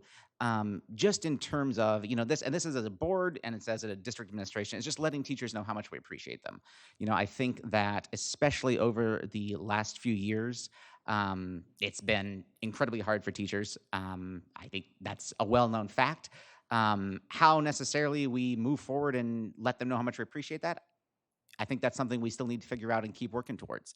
But I think our teachers are really, that's the first point of contact with our students. They're the backbone that make these schools run. And I think that especially as a board, we have to let them know how much we appreciate them and how much we value their voice in our decision-making. Yeah. Thank you. Candidate Ward-Rano, what should we do to retain top teachers when faced with a high increase in stress and burnout? I think the first step is to ask them what they need for support. I think a lot of times well-intentioned individuals assume that we know what the teachers need, and we're not in the classroom and we don't know what extra work they're doing at night and how difficult it is trying to work with students who are experiencing their own difficulties following COVID. So I think the first step is to ask them what they need for support. I think the board should find ways to become better connected with our teachers. Again, building another sense of community among everybody so that there's a feeling that we're all working together. I think, and our PTO feels this, when people feel appreciated and they know that people appreciate that the work that they're doing, the work becomes a little bit easier. And so I think it's really important that we figure out ways by asking the teachers what it is that they need, and our support staff, custodians, all of the other staff in the building as well, because they're all doing a heavy lift to make sure that our kids can be safe in school. Thank you. Candidate Stubs, what should the district do to retain top teachers when faced with a high increase in stress and burnout? Yeah, it's a lot of what they just said, but not to repeat. Two keys ingredients for that for me is obviously number one, competitive salaries, which you guys talked about.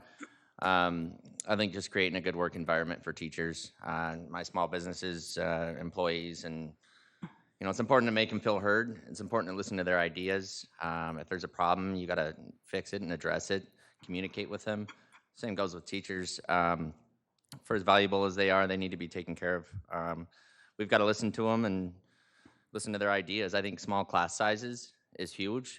Small class sizes means a little more direct attention from teachers to students, which means they're a lot more productive, which means the teacher probably feels like she's doing a better job. And along with that comes just satisfaction that we just need to support them and encourage them and let them know how much we appreciate them and listen to them. Thank you. Candidate Bartz, what should the district do to retain top teachers when faced with the high increase in stress and burnout? Well, I think a lot of it has been covered here around the table here, but this is something that kind of hits home with me too, just because in healthcare, I understand that teachers, they were frontline workers, and like some of others have said, they did a lot of heavy lifting. There was a lot of uncertainty with everything going on during the pandemic, and they were at work, working for our students. So, I think we need to identify what's causing the burnout, what ways we can help with that, what ways we can support them, how we can better listen to them, whether it's listening sessions or what have you. Also, I think just the little things, staff appreciation events. I know we do a lot of that stuff through the PTO at parent-teacher conferences. Just providing a bagel and coffee on I was at a couple of these events during the year, and it does mean a lot to the teachers just to let them know that you're listening and that you're concerned and you care about them. And then I just think finally through board action, putting our money where our mouth is with our budget process and providing competent or adequate wages and benefits. Thank you. Candidate Casper, what should our district do to retain top teachers when faced with a high increase in stress and burnout? Pass our levy. And that's the truth. We need to provide stability, continued stability to our staff. When staff have the ability to make decisions on where they work, we need to continue to have Eden Prairie be a destination district. And how you do that is you have good, prudent financial management. You consistently have salary and benefits in the top 5 of the state. and you provide a community and the support that we do. So really, as a board member, if given the opportunity to continue to serve, we'd really just, as a board, I would encourage our board to continue to put in place policies that provide our district administration with the ability to do exactly what they have been doing.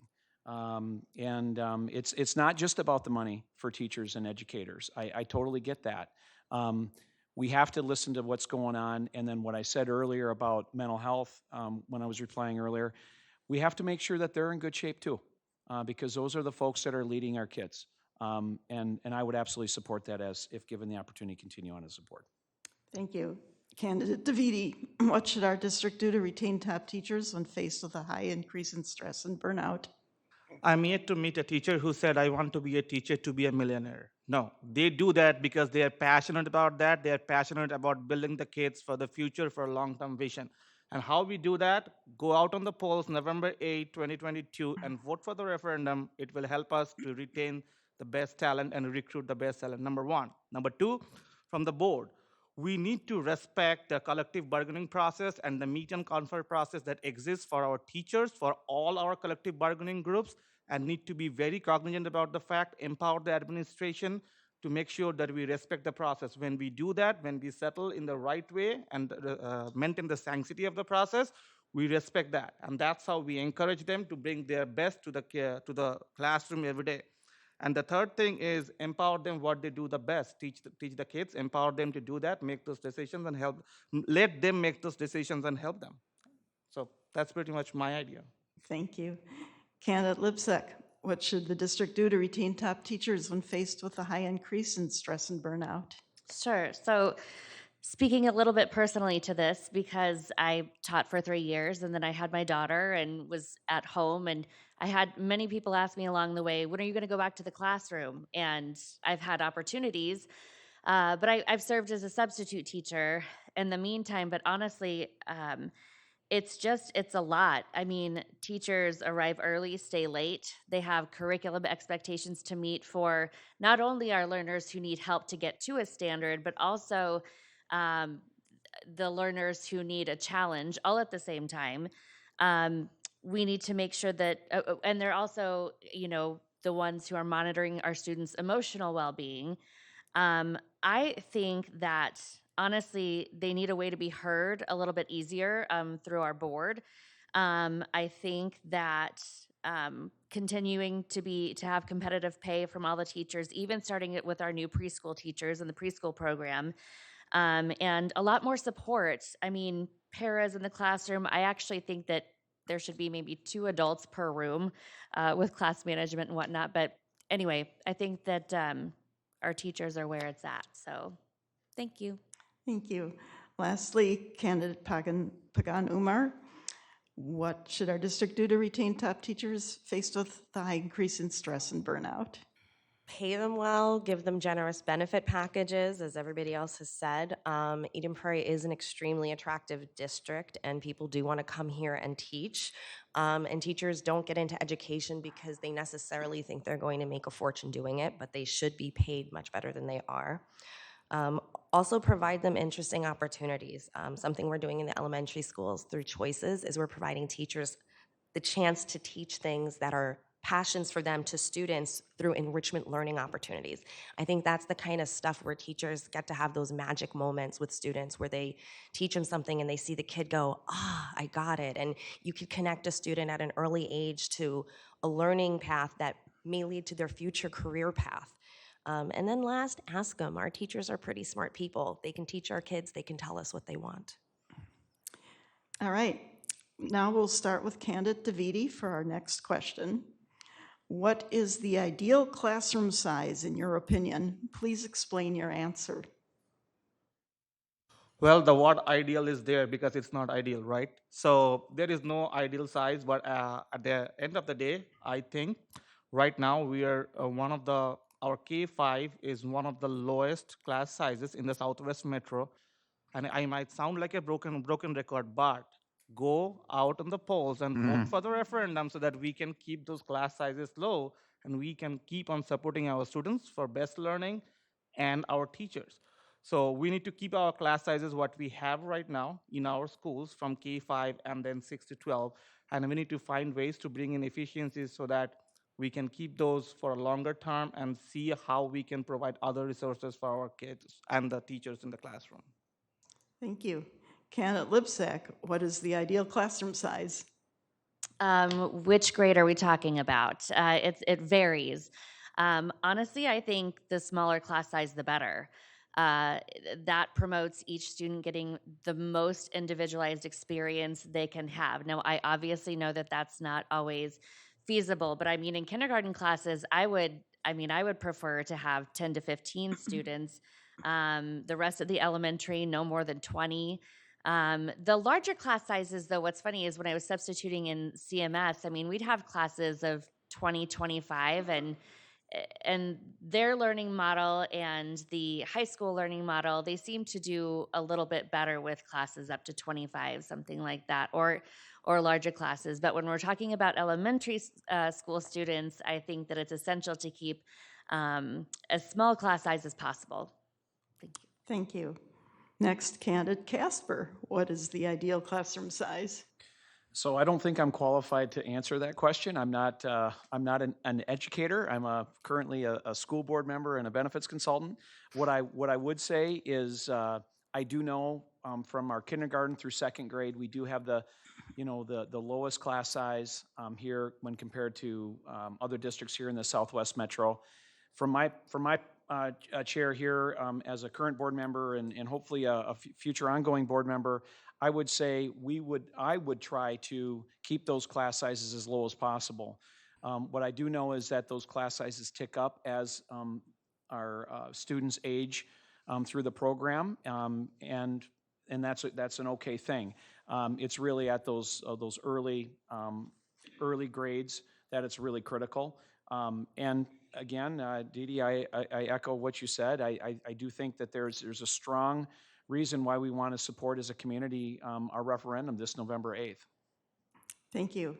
Candidate Stubs, what's your ideal classroom size? Yeah, it's just like you mentioned over there. When you first asked that question right out of the gate, I'm thinking, okay, well, obviously for pre-K and kindergartners and first through third, because of their smaller and their learning level and their abilities, you need more help in those rooms. So yeah, pre-K, I think 8 to 10 would be a fantastic number, maybe a little more because they probably got a classroom assistant in there. I'm not familiar with the preschool program for the most part. I do have kids that went to kindergarten. It was 22 to 25, and I think they did a fantastic job with the one teacher they had and then the classroom assistant. And that's been going on all the way to third grade. So from what I've witnessed so far, I think they're doing a really good job. It's always better to try to get even smaller class size. It's not going to harm anything.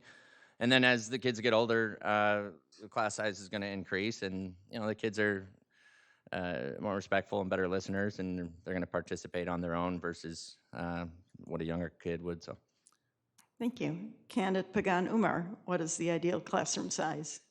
So strategically looking at it as a teacher who's done early childhood and elementary, I would want to see 12 to 15 because then I could have 3 groups of 4 or 5, and that would allow me to individualize instruction based on my mid-tier learners, my upper-tier learners, and my lower-tier learners. I'd also like to have an assistant in there so I could do a mini lesson for the whole class, break them into groups, have my assistant help with one, have one group do some independent work, and I'll work with the other, and we'd rotate. That being said, that's not going to be very likely to be found in most public school districts. However, I do think Eden Prairie School does a fantastic job of getting very close. If you look at Little Eagles, in most of the classrooms, there's about 8 to 10 kids. I mean, maybe a couple of more here and there. When you look at our kindergarten and first grade classes, they are the smallest in the area. There's not another district nearby that's smaller. And now because of and if we renew the referendums, we will be able to continue doing this all the way up through grade 6 and beyond.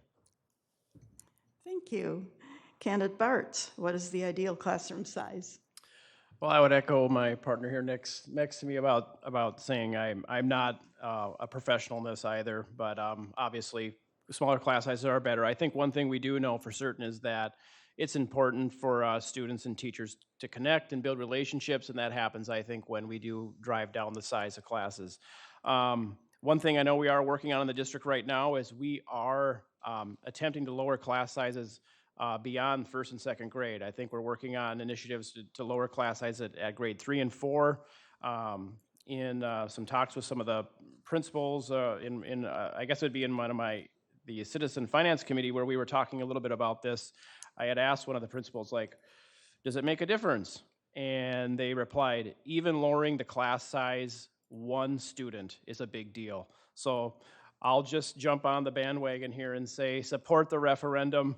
That does matter. Even if we are decreasing class sizes by one student, it does make a difference. And then finally, I'd say let's promote student teaching in our schools. I think it's a great way to add another highly motivated, excited educator in our classes. Thank you.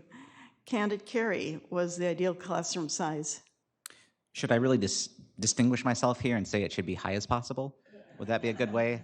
No, like everyone said, I mean, I think as low as we can make it feasibly is what we need to be shooting for. I mean, I think, like it's been said so many times, it's critical for teachers to make that relationship, and even one teacher can make a difference. And so, again, really support that referendum to do this. And I think what's important for everyone to think about, like, especially as a board when we're looking at these decisions, I mean, we made this referendum, the original referendum, as a specific goal to reduce class sizes, and we're looking to expand that to other things. And I think we have to really look at the data and make sure that that is where we want to go. Because, realistically, doing this costs a lot of money. It's a zero-sum game. That money's not spent on other things. My gut would be that if we looked at the data, that this would probably be one of the best ways we could spend our money is by reducing class sizes. But I think as the board, as being sort of stewards of this, we really need to drill into the data, look at that, listen to the experts, find those experts. I would assume they would say, make them as low as you can, and I think that's what we should do. Thank you. Candidate Ward-Rano, what is the ideal class size? What everyone else said. Can I just get Francesca's answer? That was very detailed. I think they need to be as low as possible. And I echo what everyone said on here. I agree we need to pass the referendum because we definitely don't want the class sizes to get bigger than they are. There's another issue that I think is also, I mean, I don't know that we can make them much lower because of space constraints. So for example, Eagle Heights, the Oak Point building, it's bursting at the seams. We're trying to find rooms right now just to fill the class sizes with the levels that we have. So I think we should try and get the class sizes as low as we possibly can, but there's a lot of other conversations that we need to have as well about how we adjust our resources to do that. Vote on November 8th. Vote yes, pass the referendum. Thank you. Now we're moving into yes/no questions, so please state clearly yes or no, and then explain your answer, and you'll have 1 minute. So we'll start with candidate Stubs. And the question is, do you support policies that embrace the universal lunch program? Yes, I think that's a great program. I'll be quick about it. We relied on all these programs when I was little. I was raised by a single mom with 3 brothers. She couldn't work. She had to raise us. We did not have a lot of money. My mom was really good at utilizing programs for me when I was little. She was very good at finding like the free lunch program. She was finding like free tutoring, after school care, all kinds of stuff, whatever it was. So I am a big fan of that, and it helped me out a great deal. I didn't grow up very good or very sound economically, I guess you would say. We were poor, but we were very blessed. My family was very blessed. My mom, she was tough. That's all I got. Thanks. Candidate Bartz, do you support policies that embrace the universal lunch program? Yes, I think through the pandemic, I think our families did get used to being provided these free lunch programs, and I think I heard from a lot of people that said that it was just really a nice thing. I think there's a large portion of our community that can afford lunch, and maybe there's another way that if they wanted to support our schools, they could do that with those dollars, but I would not be opposed to this, and it's just one more way to make our schools more equitable, along with some of the other initiatives we're doing right now, as maybe people don't even know, but there's no fee for busing this year for our students in the district, and I think that's a big benefit too, so thanks. Thank you. Candidate Casper, do you support policies for universal lunch program? Yes. For the first time since 2020, I think there's going to be some households that are going to see potentially some food bills. And that's going to be a challenge, in particular that we're looking at 8% plus inflation on food and gasoline and all the different things that we're consuming. So I think now is a key time to actually provide that, because what this question really comes down to, from my perspective, is what's best for students, regardless of where they're coming from, right? Regardless of socioeconomic status, race, whatever. We know statistically that if a child is not fed or is not provided nourishment or comes to class hungry, they're not going to have a very good learning environment. So from my perspective, absolutely, I'm in favor of that, and I would hope that we would be able to be in a position that we could support that as a district. Oh, I made 2 more. All right, Candidate Dividi, do you support policies that embrace the universal lunch program? Absolutely, yes. I support that policies, and we have seen the positive impact it has done through the pandemic to our kids. Maybe many of us doesn't know, but in Prairie there are kids who that is the only good meal they get in their day, in their entire day. So if we do that, that's really helpful for our kids, and that helps them to go to the class not thinking about the food and feel nourished and get to do things that they need to do at the schools.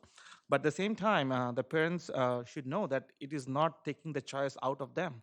If they still want to pack the lunch boxes for their kid, they should do that. And if they want to do it, they can do it. And it's all good. So there is nothing that taking the option or choice from them. It's just providing choice for kids to have that option in the school. So I completely support that. Thank you. Candidate Libsack, do you support policies that embrace the universal lunch program? I definitely do, as long as my son can still get an optional megabyte. Do you know what a megabyte is? The kids who don't get enough, they get enough, but they want a little more food, they can go up and purchase a small megabyte. So as long as those kids have access to their megabytes, then the rest of it I do support. Thank you. Thank you. Candidate Pagan-Umar, do you support policies that embrace the universal lunch program? I absolutely do. Full bellies, fuel learning. I would like to see portion sizes increase a little bit in the middle school. I have an inside source who's reported that 1 chicken drumstick does not make a full lunch. So I do agree that there should be maybe the megabytes returning or larger portions. And I think this isn't just about kiddos who come from families that, need this added support. I mean, we fill out the applications. If we qualify, we get the free or reduced price lunch. A family's circumstances can change at any given day. Any of our family circumstances could suddenly change. It would be great to have that there. There's also kids who forget their lunch at home suddenly. And then what are they going to do if there's no money in that account? That happened to one of my kids once, and they just don't get anything. So I think having universal lunch for everybody just makes sense. Thank you. Candidate Ward-Rano, do you support policies that embrace the universal lunch program? Yes, I do. I don't think any child should go hungry. And I know that the Eden Prairie moms worked hard during the pandemic when there was the free school options where parents could come and pick up food, worked hard to support the district and make sure that program was available. But beyond that, being hungry impacts achievement. If you're hungry and you're focused on the fact that you're hungry, you're not learning, and then that increases the achievement gap. And that's something that we're trying to reduce. So I don't think we want to allow students to be hungry. But in addition, there's a stigma issue. If students can't afford food and they're the only one in the lunchroom who doesn't have lunch, or they go up to the lunch and try to buy lunch and they don't have money in their account, there's a stigma to that. And our school has worked really closely to try and find ways that our Angel Fund from the PTO can help support lunch accounts at the end of the year so that students can get lunch that day, and we'll make sure that it's taken care of. So I think there's a lot of reasons why we should have universal payment for lunch. Thank you. And finally, Candidate Carey, do you support policies that embrace the universal lunch program? Yes, absolutely. I think it's a travesty, honestly, that the federal program wasn't renewed. I think that, as so many of my fellow candidates have echoed, I mean, having access to food is so important for kids to fuel that learning and to make sure that they can, put their best into their school day. I think there's no reason in a community as affluent as Eden Prairie is that any of our students should suffer from food insecurity. And if you look at the numbers, I mean, it really is a lot more than you would expect. I think we need to look into every way we can expand our existing programs, make sure that all of the different options we have, of which the district does have several, are well known and easy to access. And we need to really dig in there and reduce every barrier there is to entry to make sure that we can really get that food out to as many kids as possible. Thank you. Continuing with yes/no questions, we'll begin with candidate Casper. Do you agree with the statement, all teachers should acknowledge students' culture and chosen gender? Please state clearly yes or no, then please explain your answer. Candidate Casper. So I would say yes. From my perspective, certainly on a cultural perspective, teachers should be recognizing students from whatever culture they are coming from. From a gender perspective, I think that needs to be tempered, specifically based on maybe age, where these students are coming from. So as we all know, students have a different, have varying capacities of development depending on what age they are. So I think we need to be careful on how we are hearing our students relative to kind of where they're at on the developmental scale. And just for the record, I want to make sure that people understand that obviously the older students are, absolutely I would support that and affirm that. But I'm really talking about our youngest students here from the standpoint of that they may not know quite right where they're at. So that's where I have a little fuzziness. Thank you. Candidate Dividi, do you agree with the statement, all teachers should acknowledge students' culture and chosen gender? Yes, but I would like to put it for record, it is not a digital answer. It is not a digital yes or no answer, and the reason is this. One thing my experience in Army has taught me that we need to be respectful to everyone where they come from, what their background is, and that's where the culture comes, and that's we are doing in Eden Prairie schools, being respectful and building an inclusive community. We are doing that, and we should keep on doing that. When it comes to the gender part of it, what I have learned over the years, like when you register, you have a registered gender, and that's what it is, and that's what you should be recognized, and teachers should be respectful of that. And when and if there is a change to that with due process, that should be changed in the document, and then that should be one he or she should be recognized as. That is my way of looking at it. Thank you. Candidate Libsack, do you agree with the statement, all teachers should acknowledge students' culture and chosen gender? I definitely feel like those are two, that's a pretty wide spectrum. Acknowledging culture, absolutely, it's everything that makes a student. And teachers should not only acknowledge that, but embrace that and celebrate that. And as far as chosen gender, I mean, I feel like as our students get older and get a little more secure in their identity, they may be,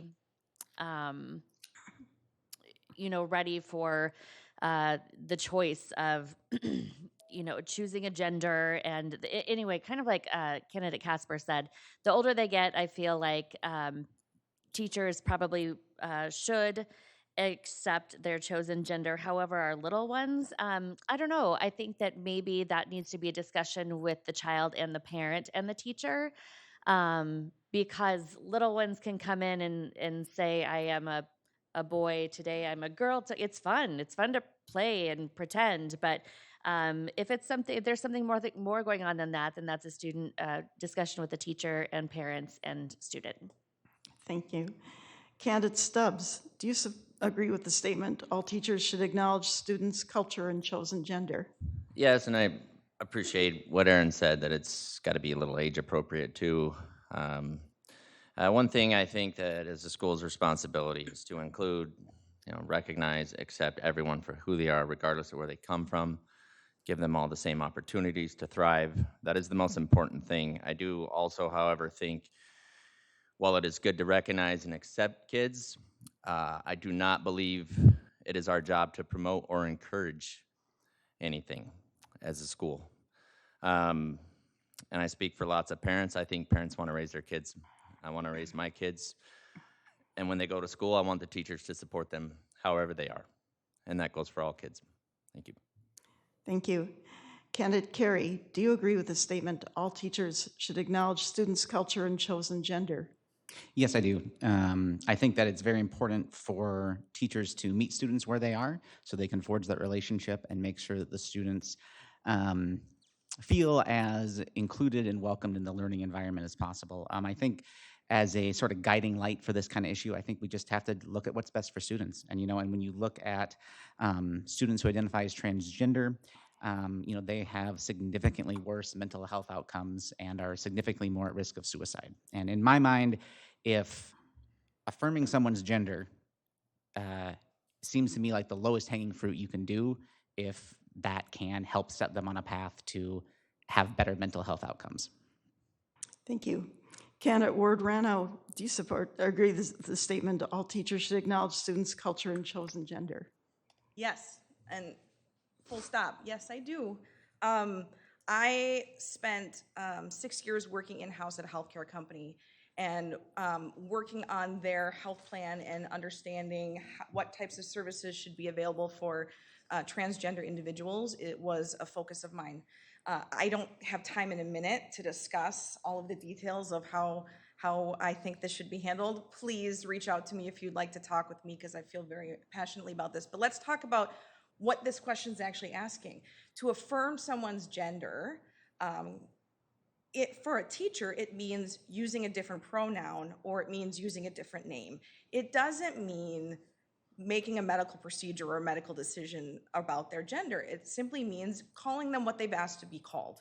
And I think we should do that. It's something like 40% of transgender individuals have either committed suicide or attempted to commit suicide. And we've all talked up here about how important mental health is. This is an issue.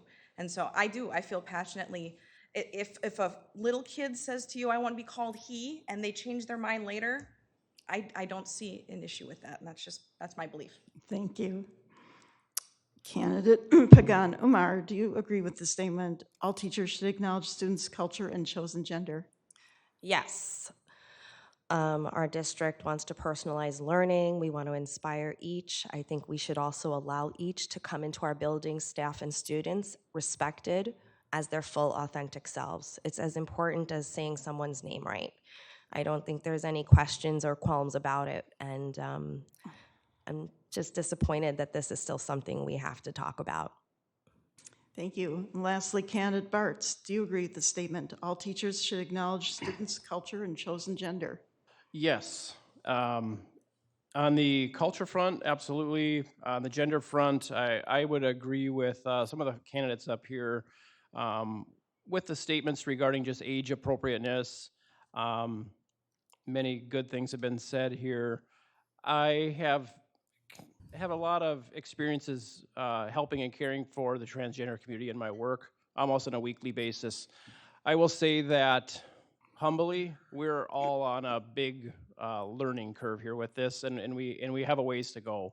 So I would, in the case of little ones, for sure, I think I would be talking with parents just to make sure and reinforce that this is what the child wants, then that's fine. As it relates to our older students, again, age appropriateness, level of cognitive abilities, and figuring all this stuff out, absolutely, we need to accept folks for who they are and who they identify as. Thank you. Jennifer, we have 2 questions left, but only 10 minutes to get to 8:30, so it's time for one. Do you want to do 2 or just one of those? We can talk fast. What? Just do the next one? Okay, so we're on our last question. And we will begin with candidate Pagan-Umar. Would you vote to ban any books from the current curriculum or inventory? Please state clearly yes or no, then please explain your answer. No, I haven't come across any books in the district through my children or otherwise that seem to contain anything that wouldn't be part of a rigorous education. Thank you. Next, candidate Dividi. Would you vote to ban any books from the current curriculum or inventory? No, because that is not how the school board operates. The school board operates on a policy governance model, and we let the curriculum to be decided by the teachers who does it best, who knows it best, and who are the expert on that. So we should not be doing that, because if I try to tell someone how to teach history, being a computer engineer, I am doing a disservice to the entire student community, and I will never do that. That is not how the governance work for the school board, and that is not how it should work. And so, no. Thank you. Candidate Carey, would you vote to ban any books from the current curriculum or inventory? No, I would not. I do not think that level of censorship is appropriate for a board structured like us, or for a board that is more hands-on and structured at more lower level making those policies. I think, like candidate Didi said, and let's leave that up to the librarians to select the books they think should go in their libraries. Also, I would say to anyone who has concerns about book content or kids learning things, the internet exists. All right, thank you. Candidate Stubs, would you support, or would you vote to ban any books from current curriculum or inventory?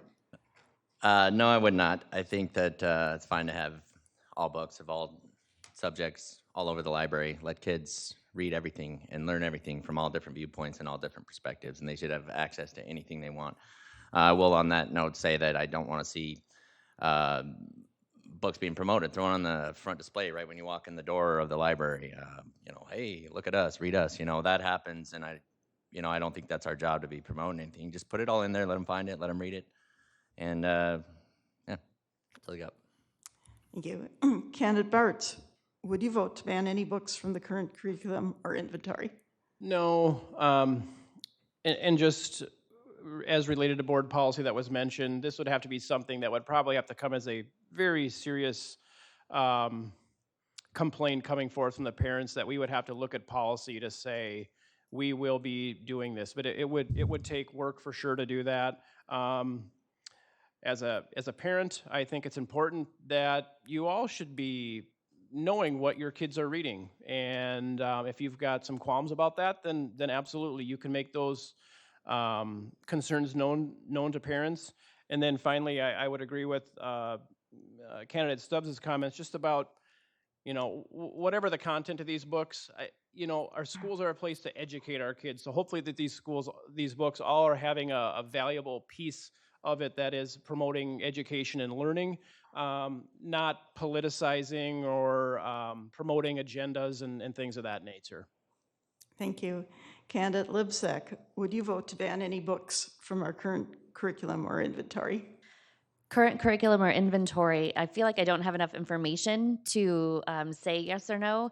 I would if it came down to it, and there were books that were perhaps completely developmentally not appropriate for a certain age of student. But honestly, I trust the librarians, I trust the teachers. This wouldn't be a board decision anyway, but I don't think that I would need to, but if it arose and it was a book that I did not think was appropriate for the age group it's offered to, then yes, I would vote not to. Thank you. Candidate Casper, would you vote to ban any books from the current curriculum or inventory? I would say no to that. And the reason I would say no to that is because, as my fellow board member and candidate Didi mentioned, we're under a policy governance model. That's not necessarily our role as a board. And if we wanted to make it our role as a board, we would be able to set policy towards that, and it wouldn't necessarily be up to me as a individual board member. It would be the board as the whole to make that judgment. Now, with that being said, I don't want to see, again, I would agree with you, Abby, that I wouldn't want to see, and I haven't seen, right, anything that would be incredibly inappropriate based on age. So I would say that is for our educators, and as long as they're following policy, which we have the ability to create, I would be fine with that. Candidate Ward-Rano, would you vote to ban any books from the current curriculum or inventory? No, I wouldn't. Apart from whether it is something, a decision that the school board would make, I think that we teach critical thinking by exposing our children to all the information that we can and different points of view. And so if my child brought home a book that I disagreed with, I think that's an opportunity for me to have a critical discussion with them and challenge them on ideas that are in the book. I think that's, again, how we teach critical thinking, and I think that's what our school is about. Thank you. So that wraps up our questions. The candidates will now have 2 minutes each for their closing statements to summarize their qualifications and positions. And we will begin with candidate Bartz. Beginning and ending, I guess, here. Well, thank you all for attending and watching tonight's forum. I do, as mentioned previously, appreciate the democratic process we enjoy, especially the freedom to vote and actively engage in local elections like the school board. And I know the League of Women also shares this belief, which has been demonstrated tonight by hosting our forum. So in closing, when looking for a place to move our young family in 2004, we were attracted to Eden Prairie primarily because of the strong reputation of the schools, academic excellence, co-curricular activities, that sort of stuff. So 18 years later, now rooted in Eden Prairie and finding myself on the school board, I fully appreciate how our community values and holds in high regard academic excellence, achievement, and this thing we've been talking a lot about, belonging in our schools. If reelected, I would continue to represent these values and uphold high standards that our community places on educational opportunities that it provides. I will work to keep our school tax burden among the lowest of our neighboring districts as it is. I will explore avenues to preserve and drive enrollment and support strategies that leverage our investments today and sustain them into the future. Finally, I will continue to listen. I believe we're all lifelong learners, and a lot of times my wife tells me I'm best when I just listen. So I value and respond thoughtfully to community input. A great education, I think, is something that we can all agree on. Eden Prairie schools are an integral part of our community. They spark lifelong friendships. They have for me, and they provide a special connecting point for students and families. I just love being in our schools. So let's work together to make our schools the first and best choice for Eden Prairie families, staying education-focused, intentional, and making certain each student is supported and inspired to learn and grow. I'm asking for your support by voting for me and trusting to reelect me to the Eden Prairie School Board. Thank you. Thank you. Next candidate, Casper. Thank you. So just real quick, a written statement. Serving on the school board these last 3 years has been an honor and a privilege. It's been a learning experience for me, and I thought I knew quite a bit coming in, and I was surprised. I've learned quite a bit. And it's been a sincere pleasure to work with my fellow board members and district staff, as well as meet many members of the community over this time frame. If provided the opportunity to serve another term, I will continue my efforts to provide pragmatic leadership and decision-making to ensure Eden Prairie Schools continues to thrive academically while providing additional opportunities for students looking outside of the traditional path of earning a four-year college degree after graduation. To be successful, we must maintain high standards and expectations for our administrators, teaching staff, and our students. We can only do this by continuing to strive for success, being transparent with our decisions as a board, and listening to the many voices within our community, ensuring a safe learning environment and remaining financially responsible, which we've done. I have sincerely enjoyed working with my fellow board members and district administration while serving on the board and serving families and students.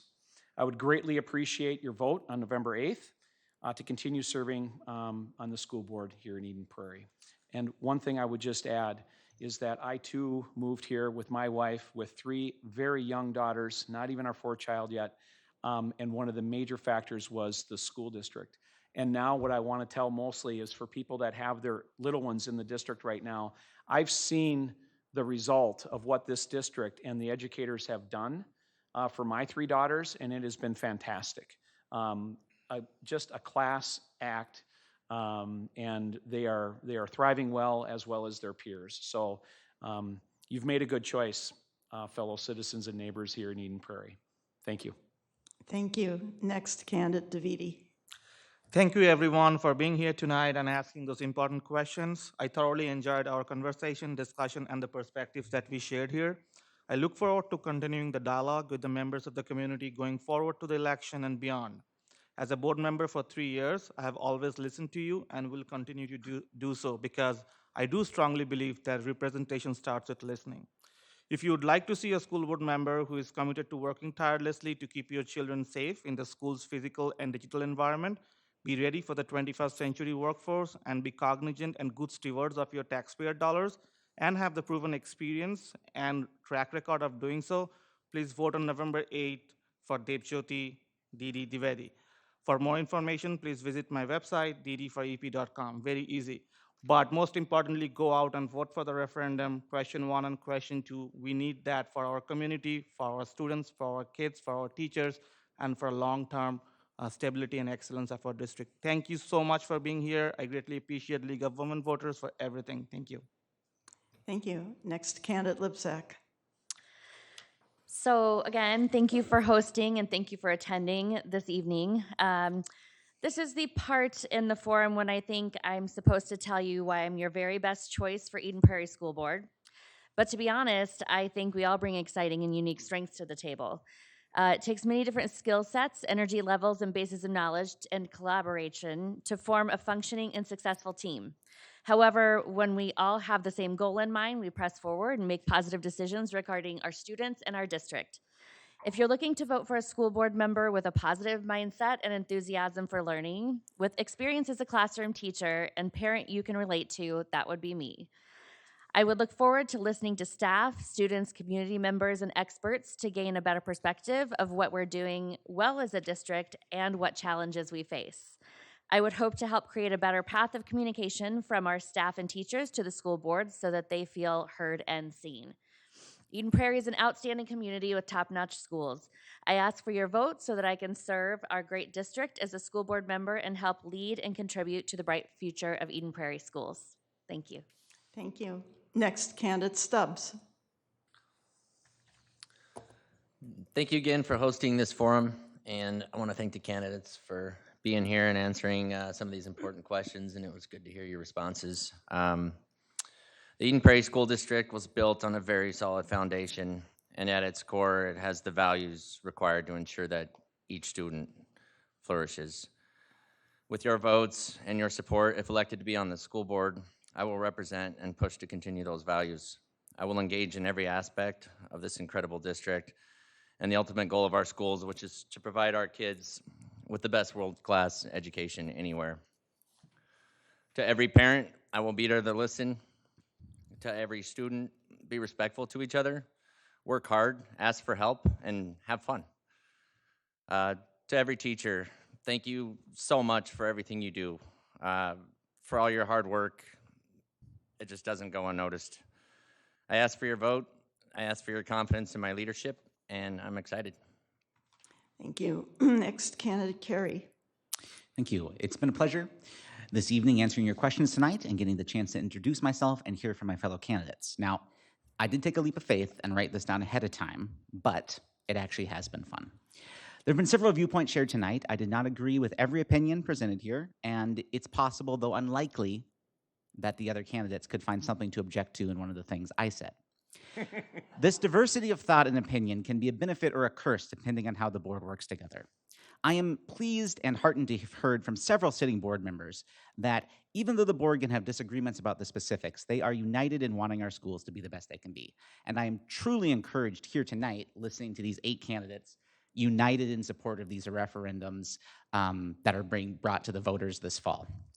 If elected, I am willing and moreover excited to do the hard work of conferring with my fellow board members and working together to make our district all it can be. I know that sometimes I'll have to fight to win them over if we see things differently, and I will muster all the energy I can to convince them if I'm passionate about a certain issue.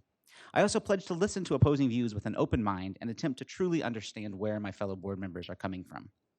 I hope this evening has given you a chance to hear my views and that you find the vision I've articulated for our district to be compelling. I would be honored and humbled to receive your vote this November, and if elected, I will work tirelessly to make our district the best it can be. Thank you. Thank you. Next candidate, Ward-Rano. Thank you to the League of Women Voters. Thank you to everyone here tonight for your time. Anyone who's watching during the live stream, thank you. If you've picked up this video recording and you're watching it at another time, thank you for taking the time to do that.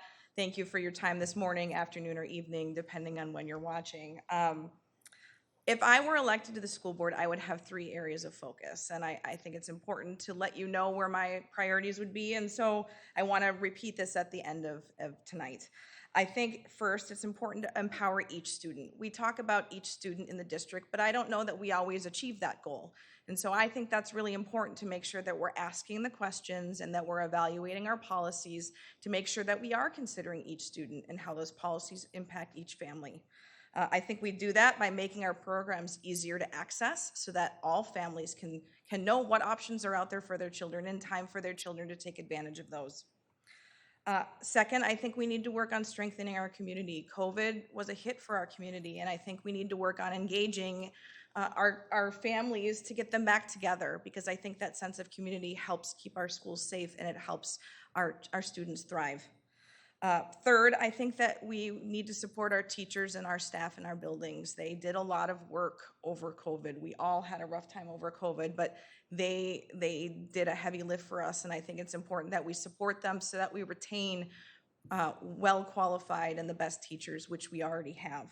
And I think we can do that by engaging with the teachers, asking them what their needs are, and just as parents being involved in the district.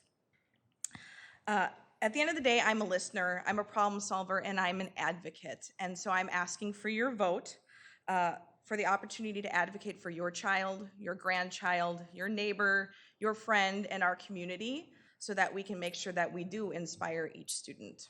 I'm asking for your vote. Thank you. Thank you. Candidate Pagan-Umar. Thank you. So I'd like to reiterate that, my background is in special and general education, and that I have kids in the district. My oldest is a high schooler who will be the class of 2025, it's coming up quick, and my youngest is a kindergartner who will be the class of 2035.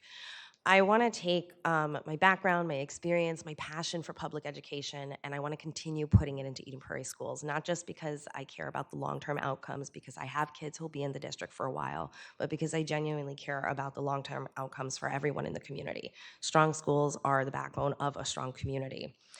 I want to ensure that we continue to give every student opportunities to thrive, that takes into account students who need added supports, and that we bring everyone to the table, because when we have different thoughts at the table, we open ourselves to better problem solving. I've spent more than the last 20 years working in education, and it's definitely something that I would say is more than just, a hobby or a pastime. It's been such a pleasure and an honor serving on the Eden Prairie and ID 287 school boards. When I became a teacher a very long time ago, I did not foresee that this is what I would be doing now, but it is a very exciting thing to do. Here in Eden Prairie, we get a lot of snow, and our kids do a really great job of going out to the park, whether it be, Starring Lake Park with that deadly sledding hill, or anywhere else, and they play together. And when they come into our buildings, they learn together. And they do this across groups. They do this across race, ethnic, culture, religion groups, and languages. And these kids come together and they set for us the most amazing example of how great it can be when we all get together, participate together. We can share our differences of thoughts. We can share our differences of background. I want to honor our students by continuing to give them leadership that mirrors the example they've been setting for us. So I hope you'll vote for me. I hope I'll earn your vote. I hope to continue being on the school board. You can check out my website, francescaforep.com. Thank you, candidates. Again, I would like to remind you that the views expressed in this forum are those of the candidates, not those of the League of Women Voters. Thank you and good night. Thank you.